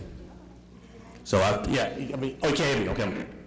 Tariq Rahim, 25 Eastern Parkway, Newark, New Jersey. I'm an educator. I also serve on the Heart of Vailsburg as the president or acting president. And, I constantly look for the quality of life issues. And, I got on there, you see next to my name in the West Ward, but my pain that I feel and the frustration I hear is throughout the entire city. And when I read the articles and information, I talk to people, on my block I'm okay, but what we gotta want for our brother, what we want for ourselves. And with that being said, there's a lot of people hurting out here and they're looking for people to help support them in their causes and represent them. One of the issues, there's so many issues, including the job issue, like having, if we could have brothers building a legacy. When I was young, I helped build Society Hill. What are our brothers, what are we able to build today, in today's time? I don't know. And I helped build Baxter Terrace. So this is what's up. So that's what's up. Help build Baxter Terrace. But now, and we did have ladies working with my father as we built these things. And I think that is important, that we have to rebuild. We have a lot of slumlords that are here in Newark. They're not setting up proper housing facilities for our women. They don't have smoke detectors in some of the houses. It's terrible conditions, and I just wanted to dovetail back on the point that I wanted to really focus on, that I see, is that there's over 2,000 abandoned properties on the registry in Newark. And although this Velez tire shop last year in December 30th was not an abandoned property, I have former students that are firefighters, and in Newark they're the best. And they go in there and they make sure there's no one in there. And there was a firefighter named LeBear, who was seriously injured in that fire with engine 7. They went in there to put out the fire. And then, long story short, he's recovering now. But the statistics is that each time a fire happens in one of these houses, it's about $30,000. Not to mention if a firefighter gets injured. Do we collect that? I don't know. But I'm curious if we can come up in conversation in the upcoming election. Are we collecting those fines? Are we collecting those other fines that's like, they say if you got abandoned property, it's $2,500 violation per day. Are we collecting it, and is that money coming back into the community? And so the banks are dumping on our community, and they're getting away with it. They are, we're collecting small fines, but we got to get after the companies that have these houses that are abandoned. You're talking about the house they just knocked down on Boylan and South Orange Avenue. That caught fire twice. You go down Smith Street, Norwood, a number of these streets, you got abandoned properties next to good people who want to have quality. Why don't we eminent domain them and knock them down? Why are we not collecting the fines? Or if we are collecting the fines, where is that money going? Those are the questions that go in my mind. I don't know, but I think the people want to know. And along with that, as I close, with the heart of Vailsburg, what we had people come there and they said that code enforcement officers actually can pay for themselves. They can pay for themselves. And so what I was hoping that we could do is we have at my Heart of Vailsburg meeting every first Wednesday of the month. If you look on there, you get the information from Pam. If every council person could send a representative, you're not sending a representative from me. I wouldn't be up here if it was on my block. I'm good. I'm fortunate. I'm very fortunate. But I hear when I talk to parents and I talk to people in Newark, they are crying, they're hurting, they're frustrated, they want to know something about safety, they want to know something about security, they want to know what is council doing for them, they want to know what the mayor's doing for them, they want to know they want to know who are the inspectors that's coming to help them out. Thank you. And that's our big concern. So I'm just hoping that, March 7th, we send a rep there, we turnkey some of that information to help residents. Thank you, Mr. Rahim. Thank you. Next speaker, Mr. Clerk. Cassandra Dock. I can't get no touchdown, so I might get a 2-point conversion. Can't get no touchdown. I do apologize for not being here last month. I drive my guys to work in the morning at 4:30, so I have to get my rest. Hey. So I have to get my rest, so I do apologize. But, I'm in the spirit, and I'm doing my little thing. Well, let me salute Black History Month. This is Black History Month. I always give us props because, for those that, did a lot, that contributed to some of the things that we're benefiting from today. particularly to the Black Panther Party. So glad the movie doing so well. I took my daughter to the Cityplex, and Trevor Phillips tried to put my daughter out. We walked in. He said to me, yeah, is it Trevor's last name Phillips? Yes, tried to put me out, my daughter. I didn't want to see the film because I was going to Joe McCullough's meeting up at Speedway. But my daughter wanted to see it, so when we got there, he even asked me, how did you even get past the front door? Because I walked in, Trevor. Where's front door? You mean, how did I get past the front door? Then the Negro had the nerve to tell me, he's my friend too, by the way. Then my friend, this Negro, had the nerve to tell me there wasn't no more seats. Well, you know, I just kindly walked, went inside the theater, told my daughter to sit down. Didn't I, Marquise? Because you saw me, right? Walked right past you. Dared you to stop me and anybody else. Told my daughter to sit down, I'll be back. Made my way up to Joe's meeting. What was the name of that group again, Joe? The Westwood group? Partnership West. Yeah. Partnership West, the business of Right. Okay, let me just do a quote real quick from Bobby Seals, because you know this is Black History Month. And his birthday. Was it? Okay. Bobby said, a people who have suffered so much for so long at hands of a racist society must draw the line somewhere.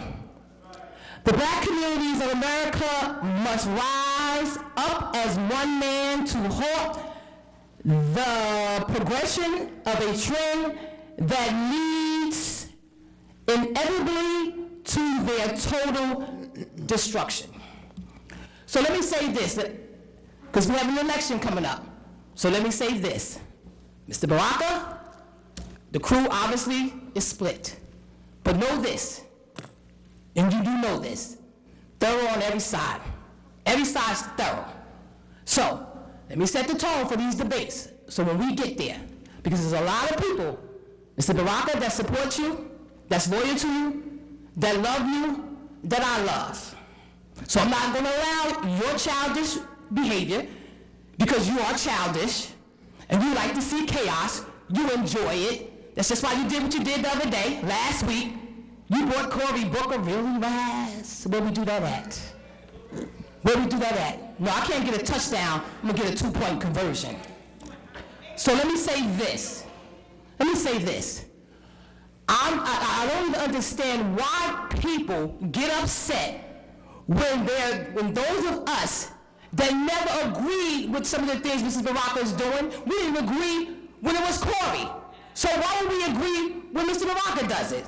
For instance, we never, particularly me and my partner, we never agreed with charter schools. So now because Mr. Baraka says that we all need to come together, that's something we need to come together on? No, we don't. Now, we fought Cory and Augie in the beginning when they were going to tear down Hyatt Court. So now that Mr. Baraka want to tear down Terrell Home, we shouldn't fight him? No. We didn't agree with Cory Booker when he was the mayor. I didn't even know that Mr. Baraka did. So then you parade him in here and you said, what? Touchdown? Are you serious, Ross? So when you see those of us that don't agree with you, don't get upset. Because we didn't agree with those things when the other leadership was here. And I don't care what you call Brick City Development Court. I don't care what you call it. You can name it what you want to. It will always be Brick City Development Court. Now I see you having 2 meetings coming up to talk about Amazon coming here. You having one February 22nd? Oh, where's that one at? Where's that one going to be at, Lou? Oh, you didn't know. He does this kind of, this is what he does. Neva, did you know? Wow. Well, he's having a meeting with Amazon, the 22nd, that will be for the business. And Brick City Development Court is the one that's hosting. Call it what you wanna. It's Brick City Development Court. What do you call it? Newark something? And then the one February the 24th will be for the residents. I believe that was either at the Newark Museum or is it at the Newark Library? The library. Changfield, you didn't know? John, I know you knew. I know you did. Oh, did you know? Wow. So that's the team. So those of y'all that's on the team that didn't know, you ain't really on the team. You ain't really on the team. And you know what's so sad about the team? Your time has expired, Ms. Dock. Thank you. Mr. Clerk, I do see that you got a 2-point conversion.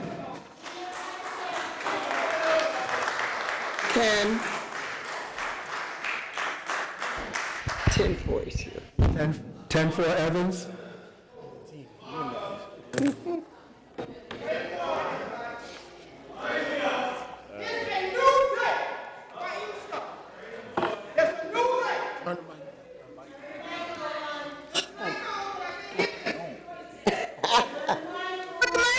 It's on.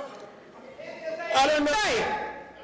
You just weren't talking into it, sweetheart. Screaming into it. As I say before, let me scream. Who that talk about scream? I'm going to scream more than that if you don't watch me. 10-4, brother. Most important thing is, it is time for us to set everything around. I see Mr. Lance Rockin made his blue shield. Come about the crime's down. Ain't no crime down. All this false advertising ain't no doing good. Propaganda.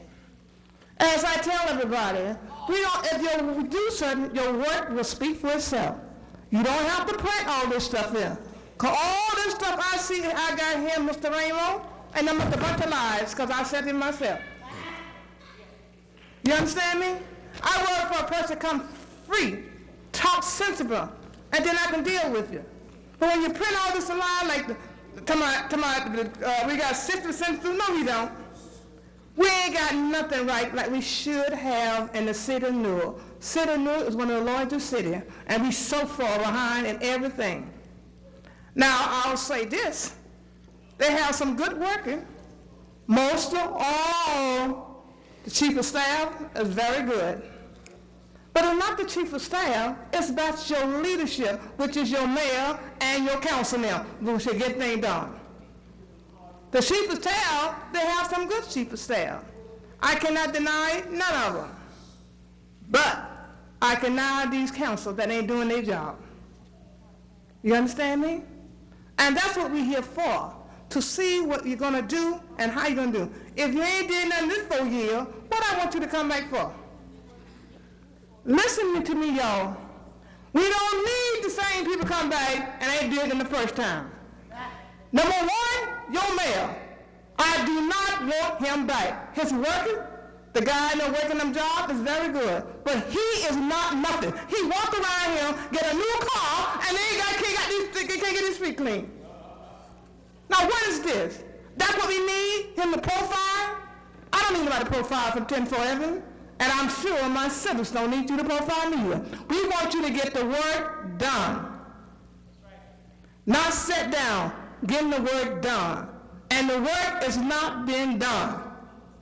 You know, I looked at the road. These roads, y'all put new pads on these roads, they got big holes on them. Almost like the hit of, what you call, my car was ready to put in chop today. All these, don't put this black top on it, ain't no good. And then who told somebody to go by and put some cement in a hole and say hit a hole? Who did that? That's a waste of money, time, and engine. When you look around rain, the hole come back. So tell me what the hell did all that. All I can say, it has been bad, bad, bad. I am tired of it. I hope when we get to council the next time, I hope people search your heart. I'm going to say this. It is time, there's a new day. If you gave Randy Walker your vote, you can give that lady your vote. It's time for a change. Have a blessed night. Thank you. Mr. Clerk. Madam President, that concludes the list of speakers for this evening. The next hearing of citizens will take place on March 7th at the Public Council meeting beginning at 12:30 p.m. Who is that? Oh, I'm sorry. Mr. Clerk, we do have one more speaker. I did not see her come. Becca Keys? I believe, excuse me. I would very much like to hear what Ms. Keys has to say. Ms. I don't know if I said that right. Ms. Keys. Thank you, Council President. My name is Mecca Keys. I reside at 39 Valley Street, Newark, New Jersey, 07106. This is just a check-in from last month. I wanted to pretty much get a gauge on the response back from New Jersey Transit in lieu of the 31 bus termination of the route from Penn Station to Livingston Mall. I also wanted to just briefly touch on the street cleaning. The street cleaning has been seen. It has been spotted in the West Ward on various streets, but there's still tickets being issued to residents. And the response back from the police department is, we'll take care of it. So is it, we'll take care of it and we'll expunge the ticket, or you have to take care of it and pay the ticket? So I have residents on various streets that have voiced their concern for that, on Palm, Silver, Meade, Smith, and lower parts of the ward, and also in the Roseville section in the west and Fairmont. I also wanted to bring to your attention, this will be mailed to you. This is the accountability document for the neighborhood association. We want to talk about 22 Norwood. Councilman McCollum, you know of this building. It had the scale rails around it. It was supposed to be listed for demolition. The house is still leaning. It's still actually a hazardous to the street. Is there any specific date or a date to be determined that that house will be demolished? When you finish, I'll respond. Okay, no problem. Then there is also the question of potholes. I would just like to say thank you for cleaning up the potholes on Ivy Street, but there's potholes all over the ward, and I can't blame that on the administration. It's just seasonal. Asphalt is actually only created or made during a certain season in the year, so we just need more asphalt. Let's see. A couple of other things here. I think the other resident touched on the abandoned property on Sanford when he talked about the collection, but we wanted to also know, is there any way that we can board up that house on Sanford that he's talking about? I don't have the address specifically, but it's a charred house, and it's been that way for quite some time. It's been that way since, I say, 2007, 2009, and it's near the corner of Silver. It's maybe 2 or 3 doors in from Silver Street and Sanford Avenue. There was a cleanup on Stuyvesant Avenue, 60 Stuyvesant Avenue. It was an old realtor business there, but there's still garbage in the back, and so we will put in a complaint with Code Enforcement 4311 and get that confirmation number to you in your office. That's pretty much my wrap-up for now. The only main issues that residents are expressing is the street cleaning. I know I have 1 minute and 37 seconds, but pretty much that's my wrap-up. Okay. Well, the street cleaning, you probably know that we bought the street cleaning, we bought vehicles, so they're doing the planning for the street cleaning. Well, they are actively doing the planning for the street cleaning. I know Khalif has 2 crews out there every day, and they're cleaning the streets, so. 2 crews in the West Ward? A day crew and a night crew, so they are actively cleaning the streets. They purchased, what, 8 or 10? 8 vehicles last week will be, Leased. They're leased.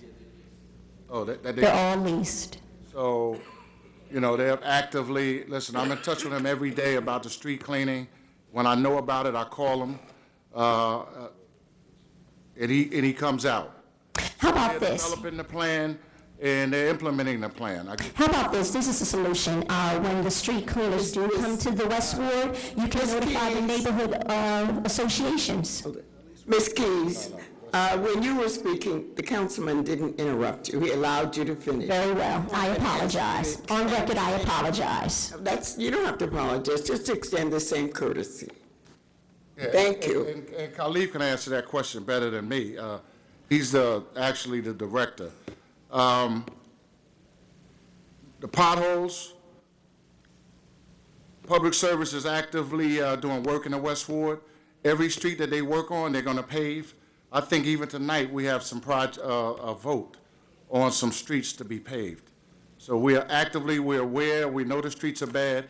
They patched the streets up. I had them go to Mountain View, some other streets, Sunset, and we are patching the streets, which is not suitable, but in the meantime, we try to do what we can do until we get the streets permanently paved. But we know that they need to be paved, and we are actively planning to pave the streets. The 31 bus, I spoke to Mr. Hughes. As he explained, they were losing money.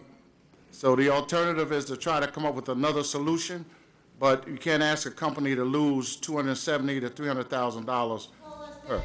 Yeah, well, it's a private company, and I can't force, as a council person, I can't force a company to actively lose money. We can look at alternatives. Ms. Parker. Say what? Ms. Parker, when you were speaking, we listened.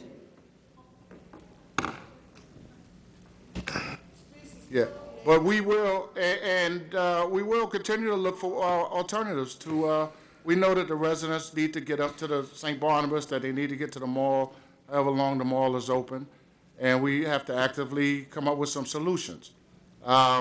It happened when I think they stopped in January, and it's been like a month and a half, so we have to actively try to speak to Public Service, New Jersey Transit, and come up with something. But other than that, as a council person, I can't force Coach USA to continue the route that's losing money.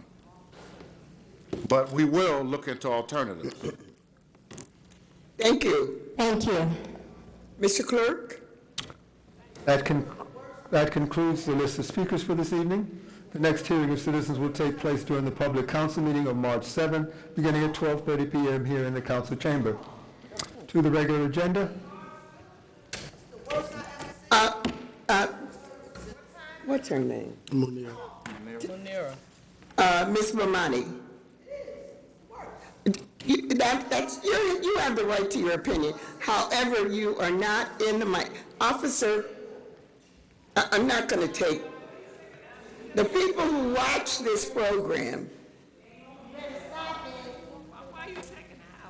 Now, if you can sit in your seat and respect the other people who are speaking, it's not a problem. Mr. Clerk. Council of the Whole to accept the reports of the boards and commissions. Amador. Yes. Yes. James. Yes. Jenkins. Yes. McCallum. Yes. Osborne. Yes. McDonough. Yes. Ramos. Yes. President Trump. Yes. Ordinances on public hearing, second reading and final passage. 6 VSNF-A is an ordinance amending section 23:5-14E, parking by permit only.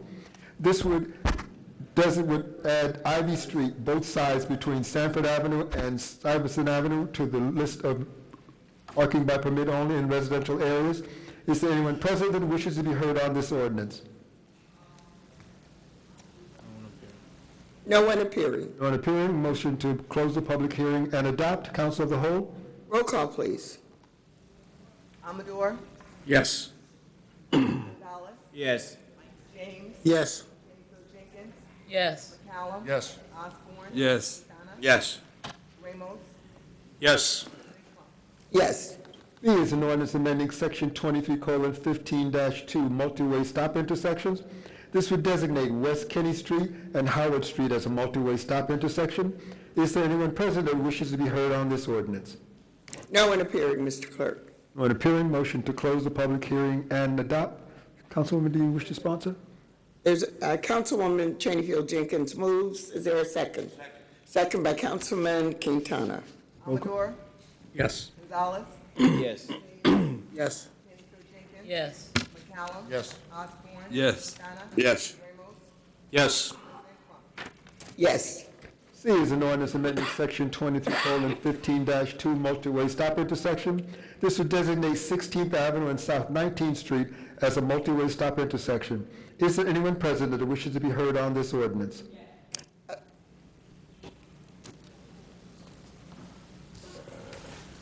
Down to Jackson, 128 Smith Street, just a concern. We're having a lot of running red lights. And I understand that we're putting these stop signs in, but what are we going to do about traffic enforcement? That's a very serious concern with residents. They ran into the post office truck on Spruce Street while by 140 and totaled the front of the truck, running a red light. So I just think we need to do these kind of things. I understand it's traffic calming methods we're using, but we also have to do something about enforcement because people are still running the lights and they're still running the stop signs. So we need to do something about traffic enforcement. Thank you. Thank you. Anyone else? Yes, I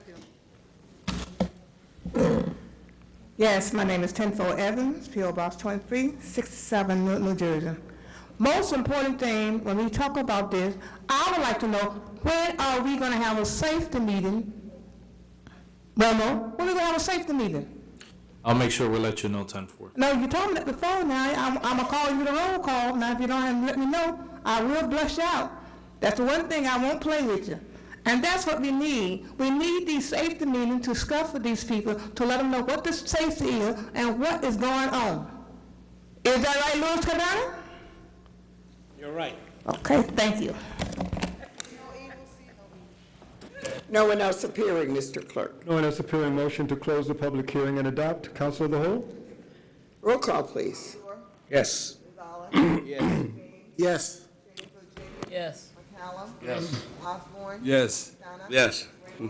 Yes. Yes. D is an ordinance amending section 23:15-1 stop intersection. This would designate Johnson Street and Herman Street as a stop intersection. Is there anyone present that wishes to be heard on this ordinance? No one appearing. Appearing, Councilman Amador wishes to close, second by Councilman Gonzalez, and adopt. Amador. Yes. Gonzalez. Yes. James. Yes. Cheneyfield Jenkins. Yes. McCallum. Yes. Osborne. Yes. Quintana. Yes. Ramos. Yes. Yes. E is an ordinance amending section 23:15-2 multi-way stop intersection.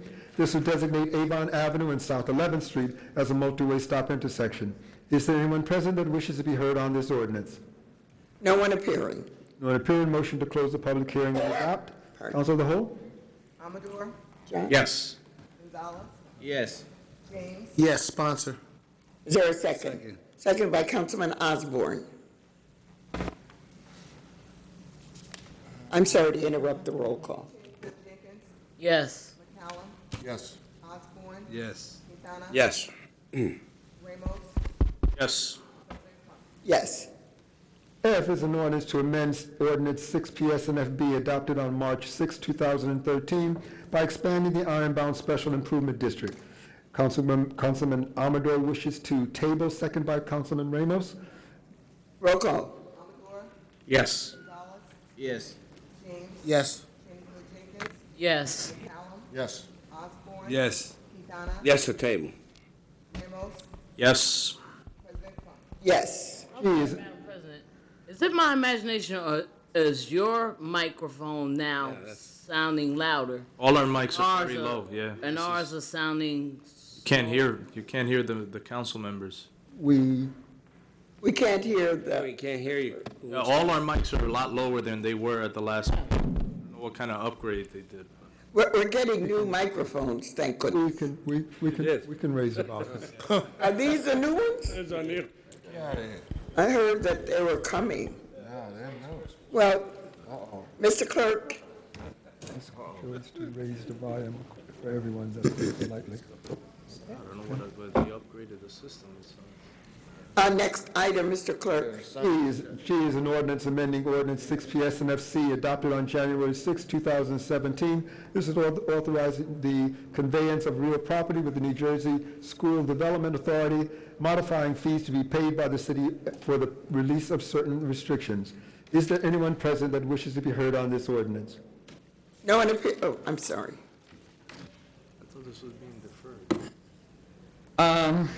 Donald Jackson, 128 Smith Street. Very concerned about this.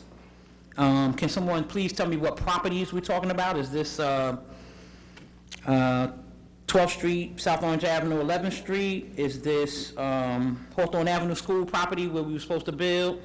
Very concerned because we conveyed those schools, empty schools, over to the housing authority. So if we're loosening, restrictions on this, what happens to the Maple Avenue schools being fixed and, those kind of things? So I apologize. I should have let you know that this is being deferred because we have many of the same questions and concerns. So it's been deferred from our meeting yesterday. Okay. Mr. Clerk? Council of the whole to defer. The public hearing will remain open. Council. A clarification letter here. Oh, I didn't see a clarification letter. There's a memo. It was emailed yesterday. It was emailed yesterday? The question was whether the city had To pay back.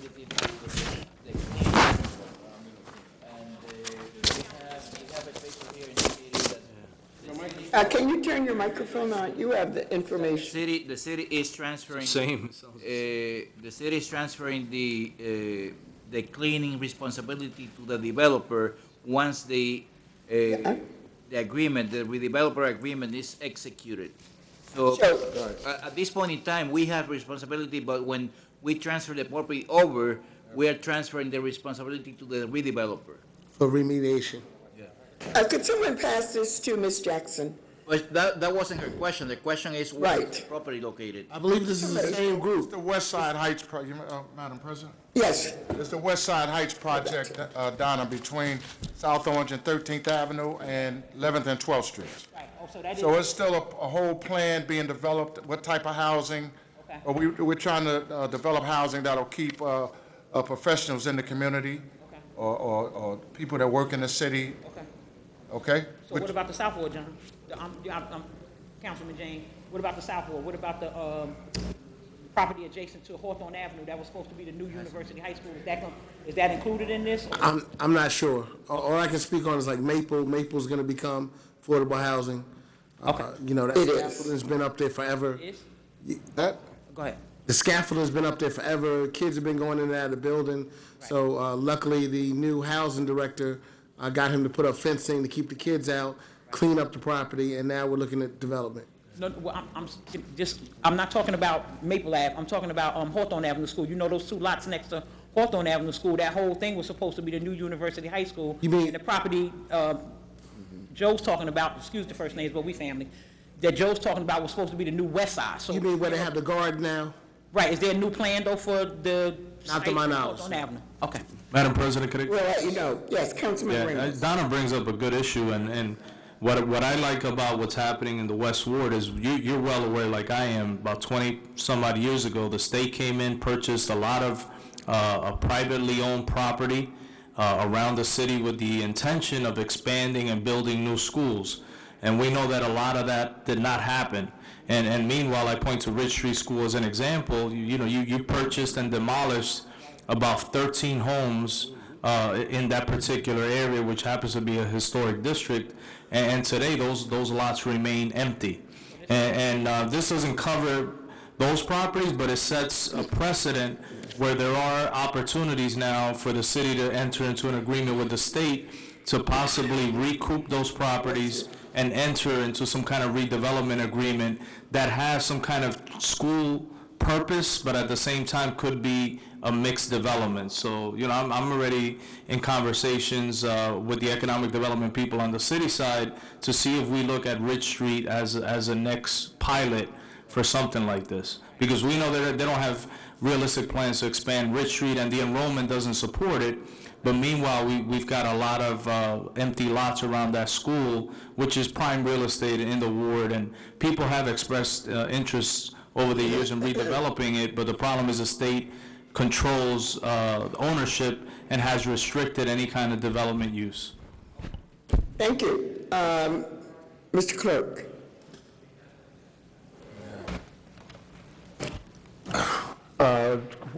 Council pleasure, are we Council as a whole. going to adopt?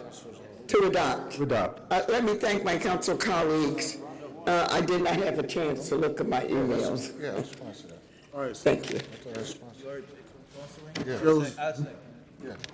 sponsored by McCollum. Sponsor? McCallum. Councilman McCallum. And second, Councilman Gonzalez? Roll call. Councilman Gonzalez. Roll call. Yes. Yes. Yes. Yes. Yes. Yes. Yes. H is an ordinance further amending ordinance 6 PSNFI adopted on August 7, 2013 for the Second Amendment to the Newark's River Public Access and Redevelopment Plan. This item, Council of the Whole to defer action until the special meeting of February 27th at 10 a.m. Amador? Yes. Gonzalez? Yes. Yes. I see the mic. Yes. With these mics. Yes. Yes. Lean in. Yes. Yes. Lean in. Yes. Yeah. Oh, the other ones aren't. Resolutions. Resolution 7R1A is a authorizing resolution for the Department of Administration to use the state contract for police vehicles. This is the purchase of 5 2018 or newer Dodge Durangos. Council of the Whole to return to administration. Amador? Yes. Gonzalez? Yes. Yes. Yes. Callum? Yes. Yes. Yes. Yes. Yes. 7R1B is a authorizing resolution for the Department of Administration for a temporary emergency appropriation for the Workforce Learning Link program. Council President Crump wishes to sponsor, second by Councilman Osborne.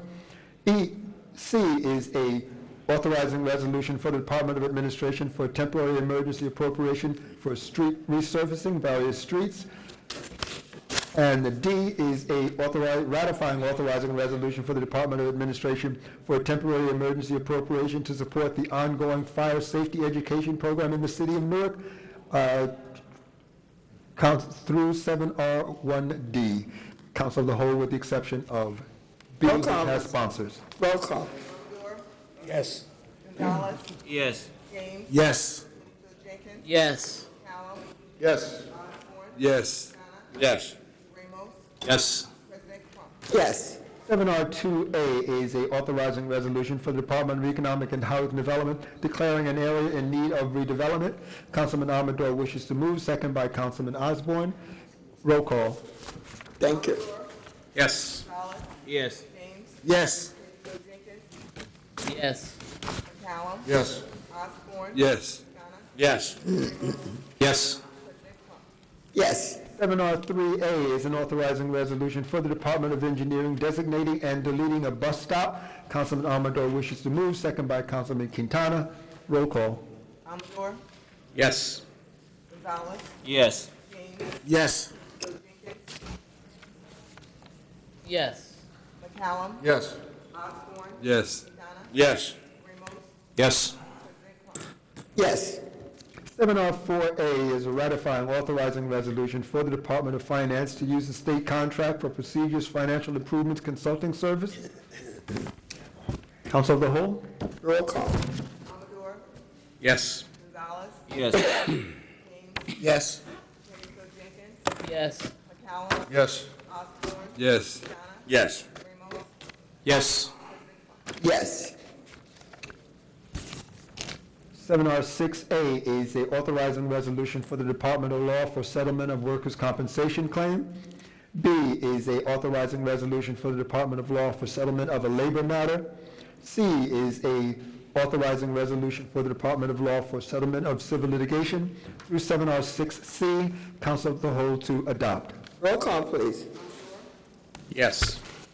Gonzalez, Yes. James, Yes. Abstain.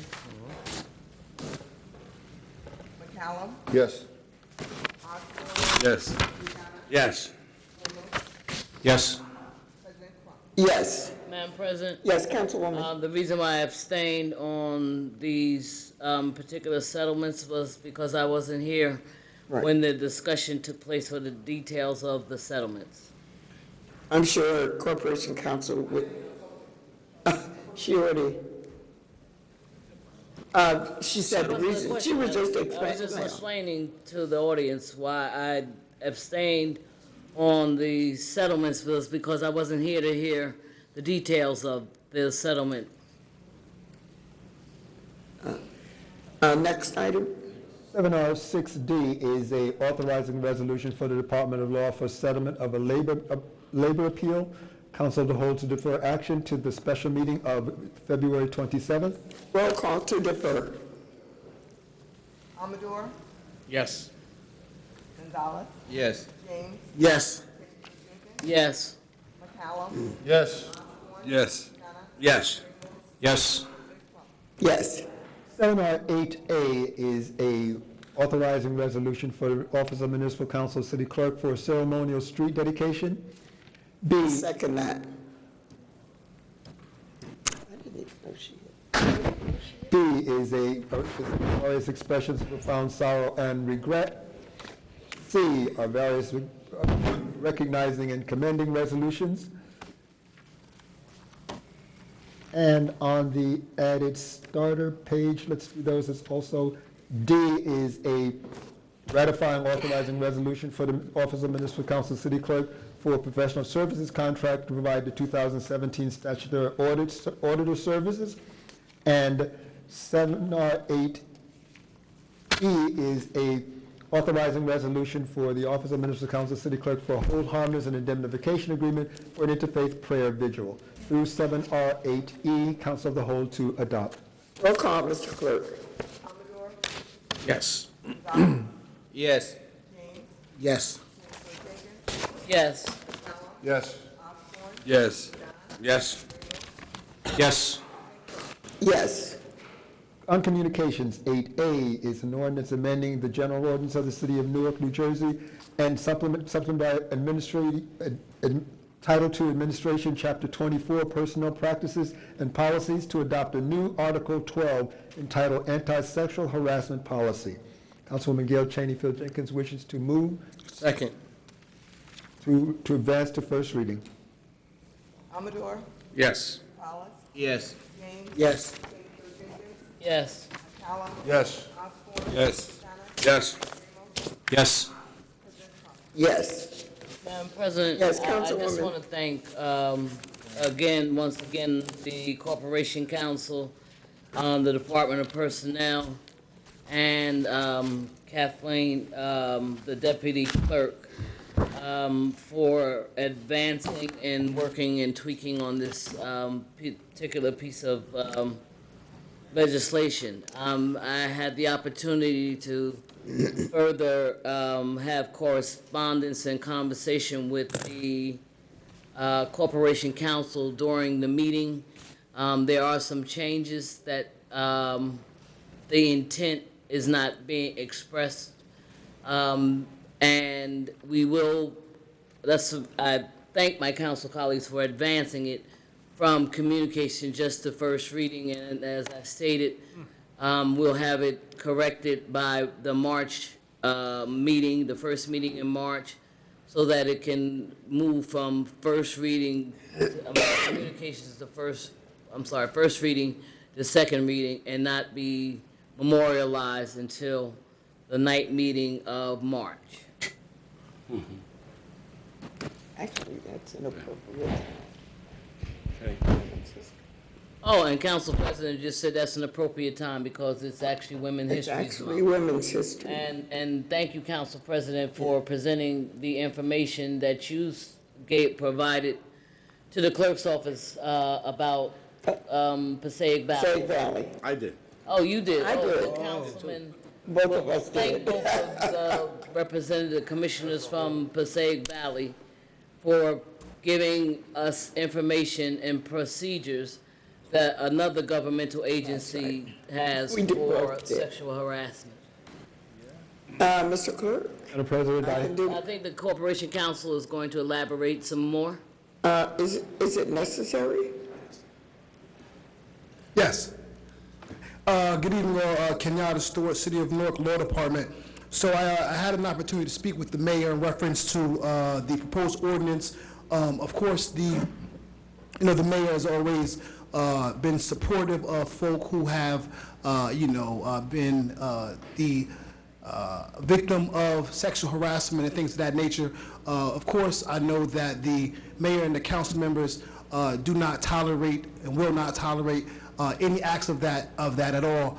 But most importantly, I spoke to Mr. Dave Muhammad here. He actually is the current affirmative action officer here, who has, made sure that all the city buildings have the necessary documentation so that people, as of right now, have had the opportunity to at least see how to go through the process as it is.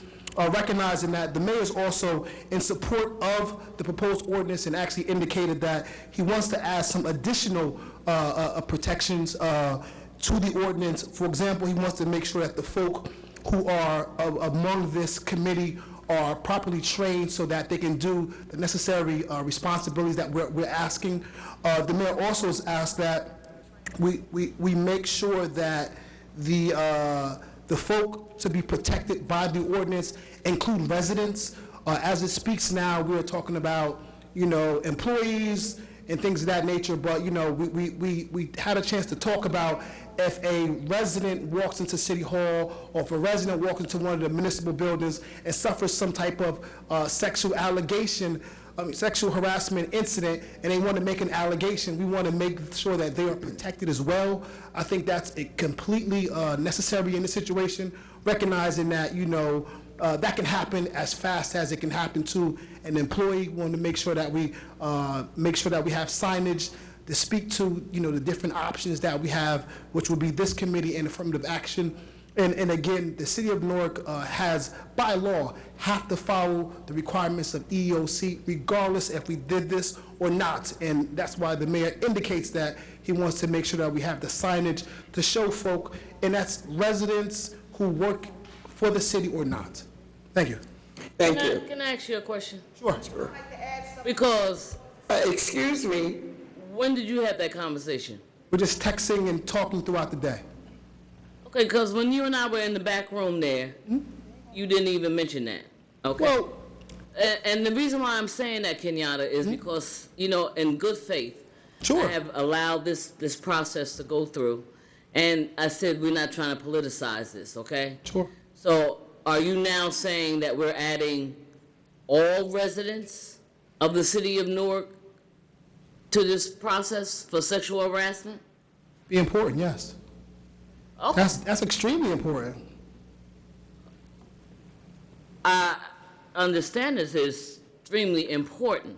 So that's what you're saying. So when an allegation, so how do they come through the process? Are you saying they have to go through the affirmative action office right now? So, I'm sorry, you're asking about right now or with the ordinance? With the ordinance, with the residents. Okay, so I'm gonna give you an example. Kenyatta is a resident. He walks into City Hall. He indicates that one of the employees have sexually harassed him. This ordinance or what we have now both deal with men and women. So with that said, Kenyatta has the right to speak to the affirmative action or also have the right to speak to the people in this committee. We do the investigation like any other investigation. Okay, so now it's open up for all residents of the city of Newark now. That's wonderful. Of course. Involving a city employee? Sure, definitely. That's what it's about. Absolutely. Of course. Wonderful. So police officers, social service workers, DPW, anyone. Anybody working. Tax office, sexual harassment, you want the line? Sure. A regular resident goes in and they're harassed or inappropriately approached by any member of the city. Period. Whether it's the sanitation department, whether it's... So let me ask you a question. Would that include Newark Housing Authority as well? If it's a housing employee harassed by City Hall workers or City of Newark employees, yes. Okay. So they wouldn't take it to housing authority, they would take it to, if they're harassed by a employee who works for Newark Housing Authority. Remember, the city of Newark has no control over the housing authority, the parking authority, the board of education, etc. However, if any member walks into this building or any other city building and is harassed by any of our employees, he or she has the right to report to Mr. Dave Muhammad, who is the head of affirmative action, or the folk in this ordinance. But when you say the city of Newark has no control of those quasi-governmental agencies, if we're included in a lawsuit because of housing authority or the parking authority, would we not have to pay if there was a city of Newark employee who harassed a Newark Housing Authority employee as well? Or somebody from the parking authority? I'm sorry. Remember now, this ordinance here is not about suing folk. This is a completely I'm saying separate reporting. situation. Right, So so reporting. giving the So example, from the parking authority, who do they report to? they report to the people at the parking authority. So we go to the personnel director of the parking authority? Sure, it has nothing to do with the city of Newark. Okay. They should have their own policy. Sure, I'm assuming they do. I'm not in control of what they do at housing, board of education, parking, etc. It's like, for example, Prudential. I'm sure Prudential has their own policy and And the you know, state of New Jersey just just did theirs, okay? Sure. So that is wonderful. Yeah. Thank you, Councilwoman. Motions, Councilman Ramos.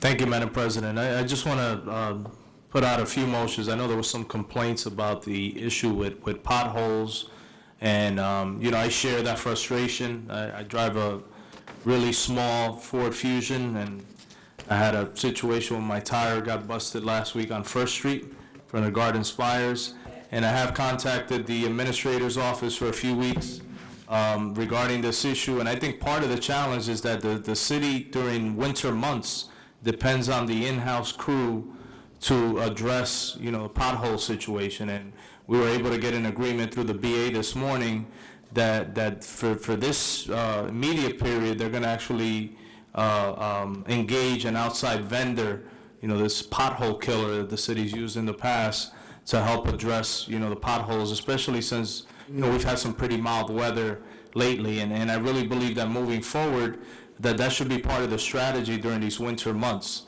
because we do not have, situations where we have, snow in a consistent pattern, and I think we do have opportunities during these months to at least address the most immediate and dangerous potholes in the city.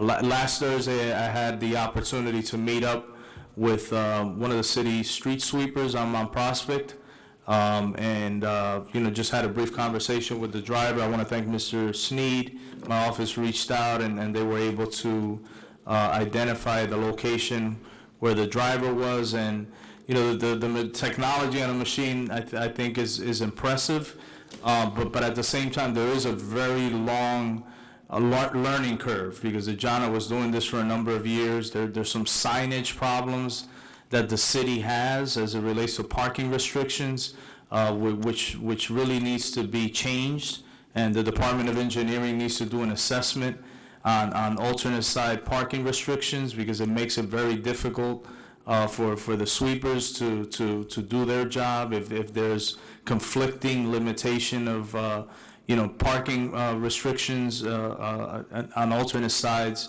But this will take some time before the city sweepers are able to get a good handle on this, because it is a learning curve, and we have to explain that to our residents. The other thing I want to do is send a letter thanking the Code Enforcement Office. Last week I had an opportunity to visit one of our apartment buildings on Summer Avenue, and I have to tell you that the conditions were pretty atrocious. Yesterday we had an emergency walkthrough. We actually try to visit every apartment in the building. with code enforcement, with the fire division, with police. We even got PSC&G on the site, and they noted, you know, a number of violations. Every apartment that I visited had, you know, a lot of rodent activity. They actually put the building on 24-hour fire watch because they do have some serious issues with their boiler, and this is a kind of example of a landlord who has a demonstrated history of not providing, you know, good quality of life for people that are paying market rate rents, you know, anywhere from $900 a month to $1,400 a month. And meanwhile, there's poor security. There's a lot of drug activity in the building. There's garbage that's been piled up in the building for weeks at a time. And people that live there deserve better. And I'm hopeful that, you know, this Friday when they prepare this package of violations, that the courts upheld, you know, and uphold many of the recommendations for fines that are supposed to be levied against this property owner. And through motions, Madam President, I think we need to have a conversation with the presiding judge on the municipal court side, because what happens in a lot of instances is that code enforcement comes in with certain recommendations for violations, and then they reach, you know, Newark Municipal Court, and those recommendations are reduced significantly, and they walk out of that courtroom sometimes with a slap on the wrist. Right. And that's why we can't get any progress in terms of addressing some of those recommendations for violations. So I know we have a new presiding judge. I haven't had the opportunity to talk to him in this capacity as a presiding judge, but this should be one of the first issues that we need to address with him. And thank you. One last thing, I request to transit for us to move a bus stop located in front of 172 Bloomfield Avenue. This is in front of a number of businesses there, and for us to move it down a block. This is one of those gold buses, bus stops, and what it's doing is creating major traffic chaos on Bloomfield Avenue, Clifton Avenue, and Mount Prospect. You know, any given morning you have, you know, 7 to 9 minute backup on Bloomfield Avenue because this bus stop, I believe, is improperly located. So if we move the bus stop over one block, I think it's going to do a lot to facilitate traffic going down Bloomfield Avenue. Before we vote on that, I believe that the conversation has to be had with the prosecutors that are the ones that have the discretion to downgrade. I was going to say the same thing. Downgrade the fines. Usually, they say the defendants come, have a discussion with the prosecutor decides to downgrade the charges. The ordinance is clear, it's $1,000 per day per violation, but it seems sometimes that they can do it for $100. Absolutely, that's what I was getting ready to say. And Madam President, if they show up to court with you know, well-represented, yes, you know, a lot of times that buys them an additional month or two before their case is heard. You know, whatever process happens at the courts, we really need to address that because it's not fair to the code enforcement folks. We spent 2.5 hours yesterday, you know, visiting literally every apartment in that building, and for that property owner to walk away potentially with a slap on the wrist, that's a travesty for the people that live there. So absolutely. Kenyatta Store Law Department. So I did have an opportunity to speak to the folk in the prosecutor's office yesterday. Good. I recognize that there may have been one court appearance where there was what they call a per diem prosecutor, which is somebody that's contracted, and a conflicted, if I may, judge from a different city that came in. But I did have a conversation with the prosecutor's office. They are taking a hard stance on things like, as you're speaking, in addition to that, the illegal dumping. We are also taking a very hard stance on dealing with those cases. I told them they ought to try the cases if the people are not willing to resolve it at what we want them to resolve it at. Thank you. Second. Roll call. Amador, absent. Gonzalez. Yes. James. Yes. Jenkins. Yes. Allen. Absent. Osborne. Yes. Quintana. Yes. Yes. Yes. Councilman Quintana. Madam President, numerous of times before this podium, I've requested the meeting with New Jersey Transit. And you know, Mr. Clerk, there has to be a way. Because again, listen, our subways are horrible. If you go on the subways through the inner of the city, it's just the garbage and the debris. And there's no excuse for that. The bus shelters, horrible. I mean, they need to be just cleaned up or taken out. I mean, it's just horrible. The lighting, if you go to another community, the shelters are lit up. Here, there's no light up. There's no lights whatsoever. Dark. I don't know about you, but the lights are real dark around those areas where those shelters are, bus shelters. Now, the other thing in terms of potholes, you know, we got to bring everyone in. You know, we have a city obligation. We have to get the county involved because there's a lot of county roads too. And we also have to request to the state of New Jersey, DOT. That's right. Because Route 21, I don't know about you, but, you know, it's just horrible. When you come in, it's just horrible. Mr. Clerk, Madam President, I usually don't, people say you don't want to say something, you don't see nothing. You know, I don't like this, you know, I know it's a political season, and every season there is a season. But for Mr. Shockley tonight, and, you know, he's got the right to say whatever he wants to say. But when he comes before this podium, done nothing for him. Well, Mr. Shockley, when I was the acting mayor, he was employed as an aide. So I just want to bring him, highlight what it is. I also want to extract, Mr. Clerk, his comments about Senator Bob Menendez. Because somebody's putting him up to come here before this body and making allegations of a U.S. senator. And it's not correct. I'm not going to sit here and allow someone to discredit a United States senator. It's not correct.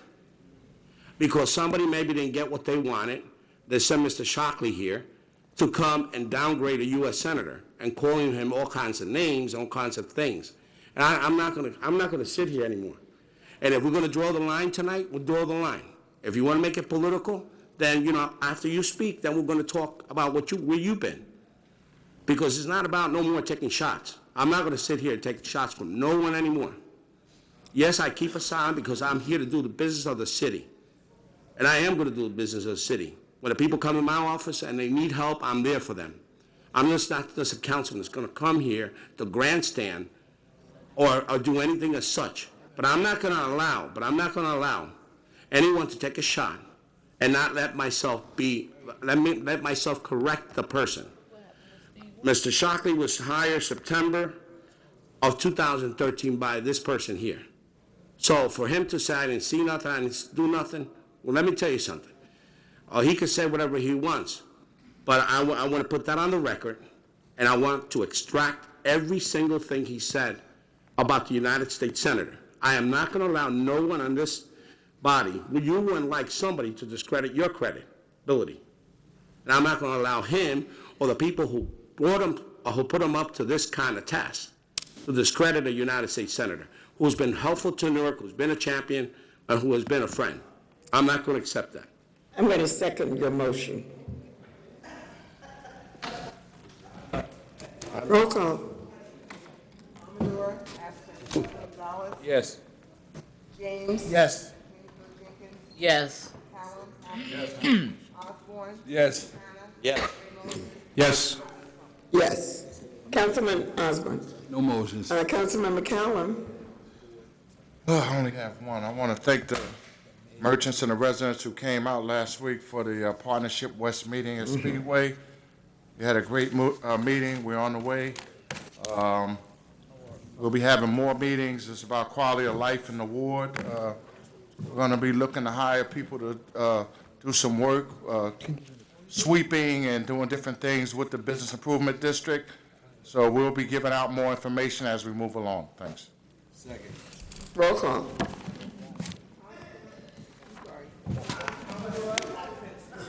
Yes. James, Yes. Yes. Yes. Yes. Yes. Yes. Yes. Councilwoman? Yes, Councilwoman Betsy Walker sent me a text back, and she asked, as part of my motion, to request not only the lawsuits that have been paid out and are pending for the city of Newark, but those for the quasi-governmental agencies, i.e. Brick City Development, Parking Authority, and Watershed. So we would like a total of those groups as well. And I especially know that there's one that is existing for the Parking Authority because they done paid their portion and they're waiting to send the resolution down here to the city. So make sure we get that information sooner than later. I'd like to begin by extending sincere condolences to the family of Dr. Gwendolyn Goolsby Grant, a pioneer, a role model, and a woman, and our hearts go out to Reverend Dr. Ralph Grant and his entire family. This Saturday, February 24th, the Greater Newark Conservancy presents Bed and Breakfast, an event where topics include seed starting, urban homesteading, cooking with essential oils, and much more. And that's going to be from 9 a.m. to 2 p.m. And the snow date is Saturday, March 3rd, but it's at the Greater Newark Conservancy, 32 Prince Street in Newark. Also this Saturday, my office, along with the Black Cotton Foundation, will present a midwinter coat giveaway, gently used coats, all sizes, along with activities for the youth. That's Saturday, February 24th at St. James AME, 588 Martin Luther King Boulevard, from 5 p.m. until 7:30 p.m. Coats are on a first-come, first-served basis. And that is hosted by the Black Cotton Foundation. And if you need further information, you can call our office at 973-733-5870. The other thing is March for Our Lives. Newark will happen Saturday, March 24th. This is something that was sent to me by Kim Gaddy. When we did the Women's March in February, we had the opportunity to go to Morristown, and the coalition that put together that Women's March for the second time in the second year decided to help with a march about gun control. We see that 45 is finally using some sense and saying that we need to make sure that the gun control laws prohibit these guns from being turned into machine gun weapons.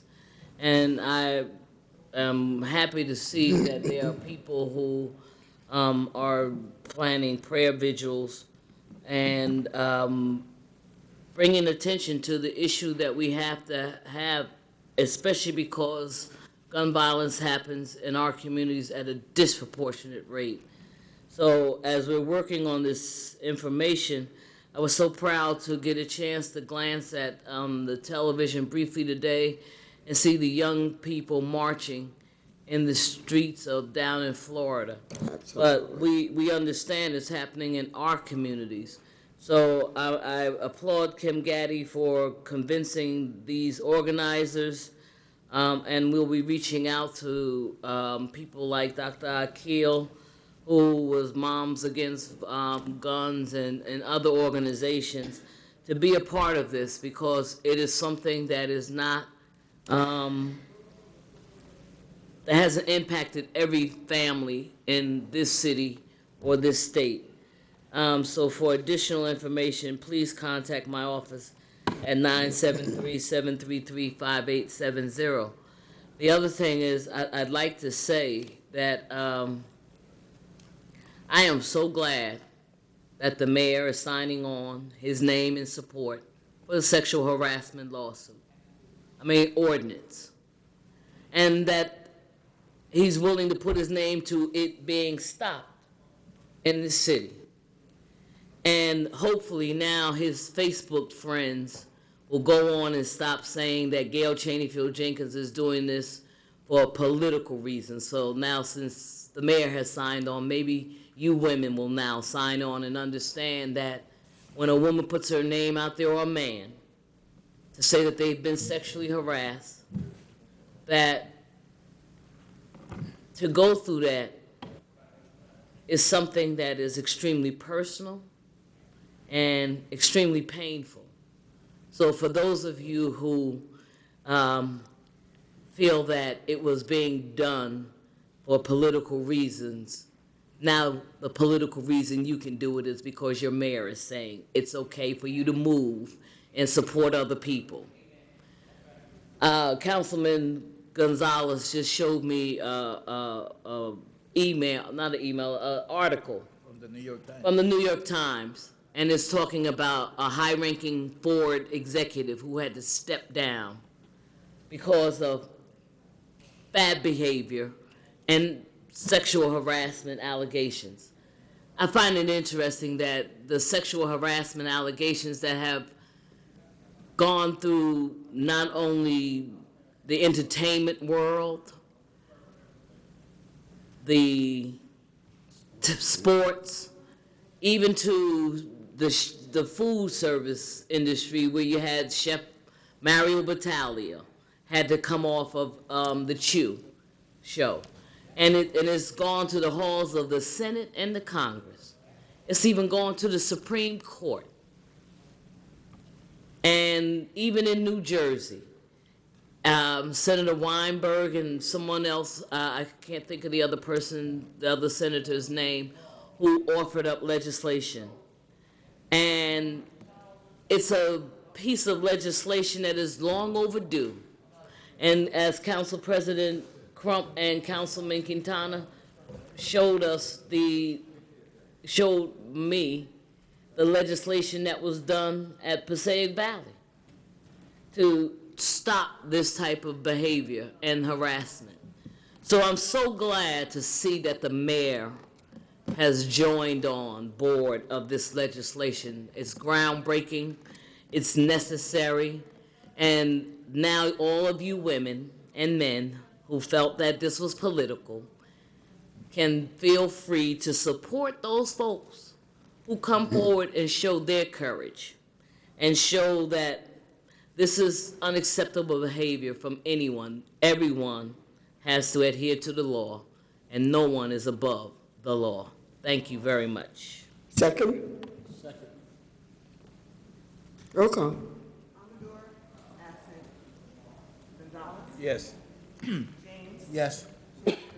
Yes. Absent, Osborne. Yes. Quintana. Yes. Ramos. Yes. Yes. Councilman James.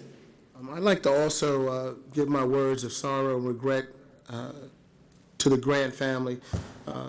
I grew up with them on their block, played with their children, Rebecca, Sally Ann, and Ralph. They even babysat me sometimes, so she will be missed. Also on the same block, Ronald High also passed around 10 days ago. His son works here for the city. Definitely two good people that will be sorely missed. I'd like to thank the administration, my council colleagues, police director, and the mayor for assigning 50 new police officers to the South Ward.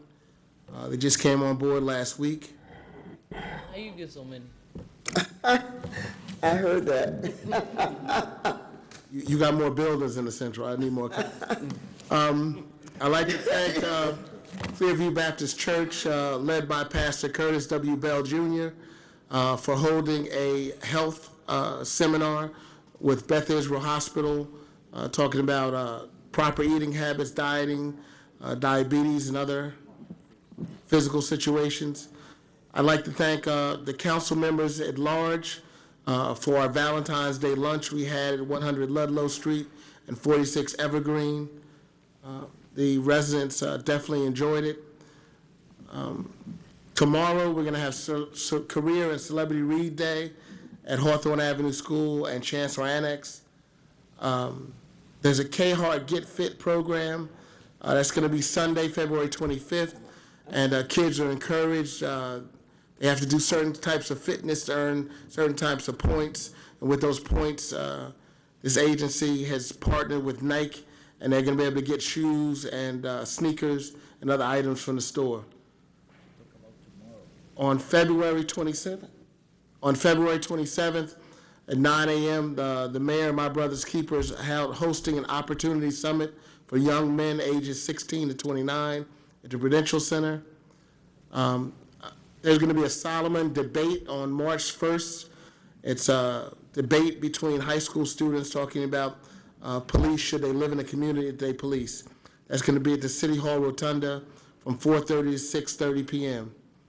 Also, March 2nd, we're going to have the Mayor's Citywide Men's Meeting here in the City Hall Council Chambers. All are invited. There'll be a Hampton College bus trip. I have a flyer, costs $110. It's, if you want more information, contact Stephanie Miller at 732-841-5740. I'm also having an issue in the South Ward with illegal conversions.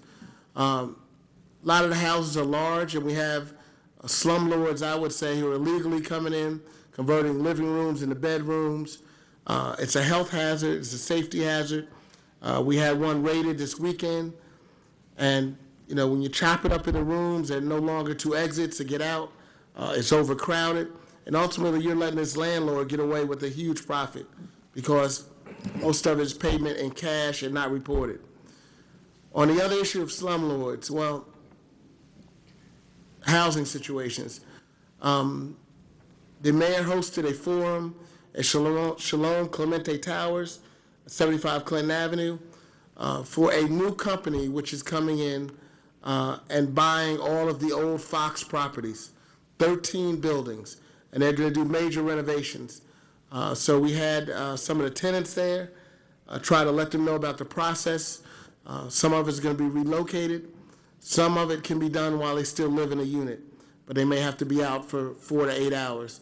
But it's a major undertaking, and so I'd like to thank the mayor and administration for finding someone that would come in and repair these buildings, 2 in the South Ward and 1 in the Central, and actually work with the residents to give them a better quality life so that we don't have to hear about the rats, the roaches, the horrible living conditions, the mold, and the lack of repairs for these buildings, which have been that way for over 40 years. Last but not least, my monthly meeting is 17 March at 400 Hawthorne Avenue, the Tech Center, from 9 to 11. All are welcome. And yesterday was my father's birthday. So for those of you who follow me on Facebook, I'd like to wish him a happy 83rd birthday. Yes. Love you, Dad. Second. Roll call.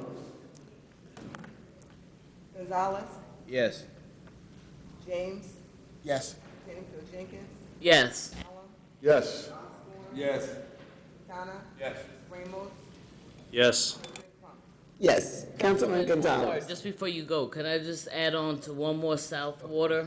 Yeah, right. For Alma Bateman, one of the founders Yes. of New Community Corporation, and another stalwart in our community, the Mama Celeste Bateman, who passed. Alma was one of the original co-founders of New Community Corporation. She was. She was into the arts, but she, we want to send our condolences to the Bateman Magnum family. Councilman Gonzalez. Yes, it's 2 things. One is a request, a letter to the engineering department. we would like to have a strip, the flashing strips on a four-way traffic light or traffic signals that we have on Grafton and Clifton. That's the street that comes down on Grafton, and it's very dangerous. So cars, let's say, have accidents there on a regular basis. So we would like to prevent accidents by having some flashing or something that is fluorescent at night, so that people can see that there's a stop sign there. And tomorrow, there's a vigil at Rafael Hernandez School in the North Ward, where the mayor and Councilman Ramos and Pastor Pablo are sponsoring, where we are going to be remembering and praying for the victims of Parkland and everyone that has been affected by gun violence.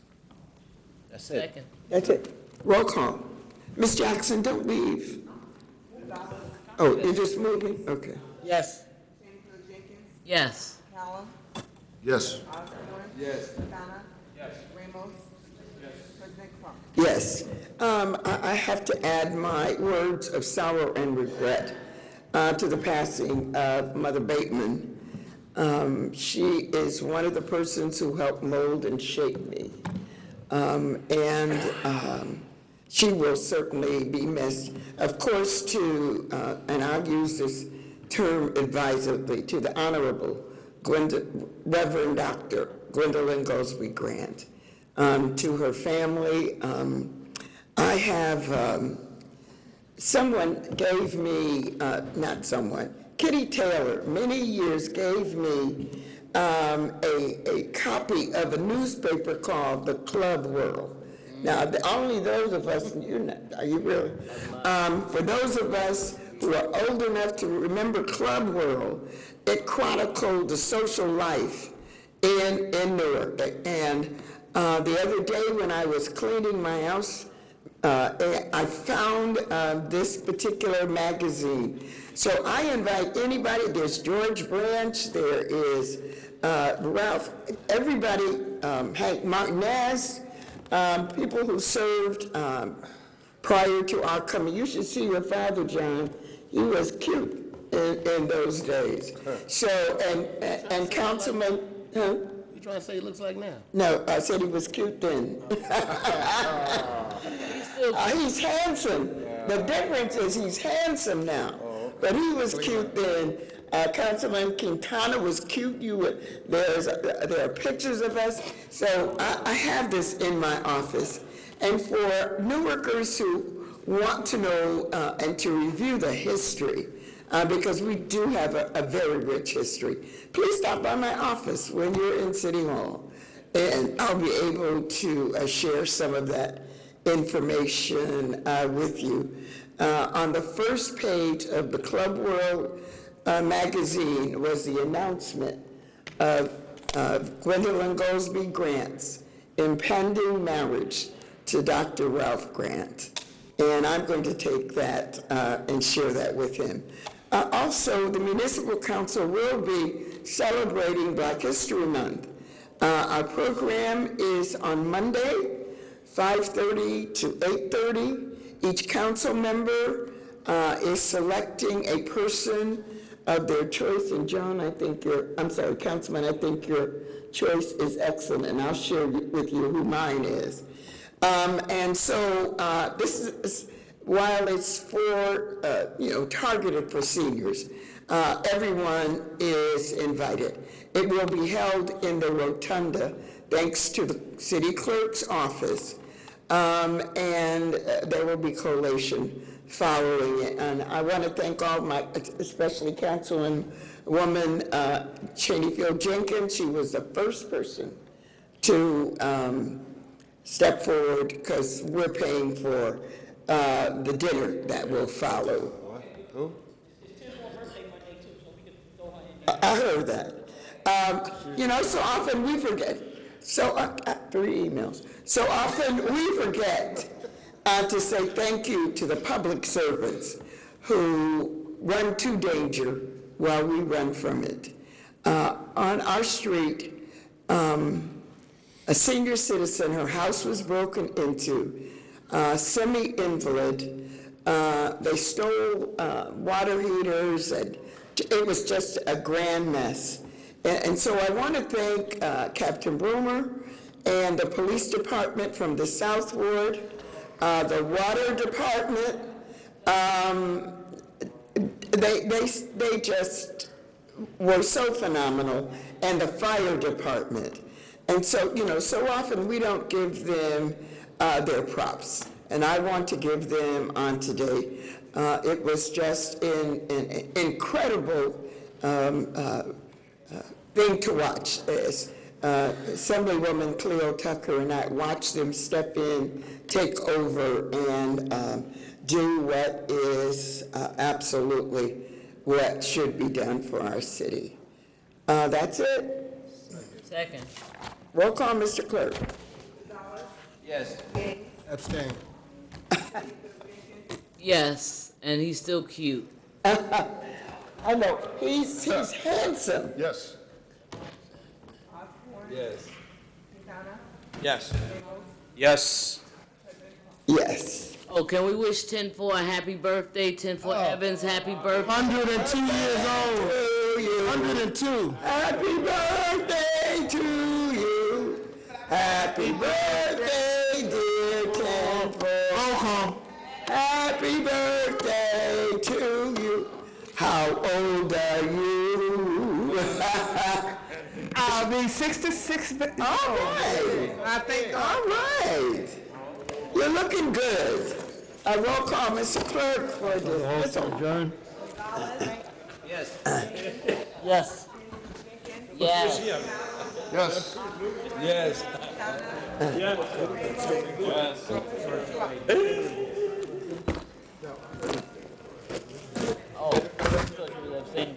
All right.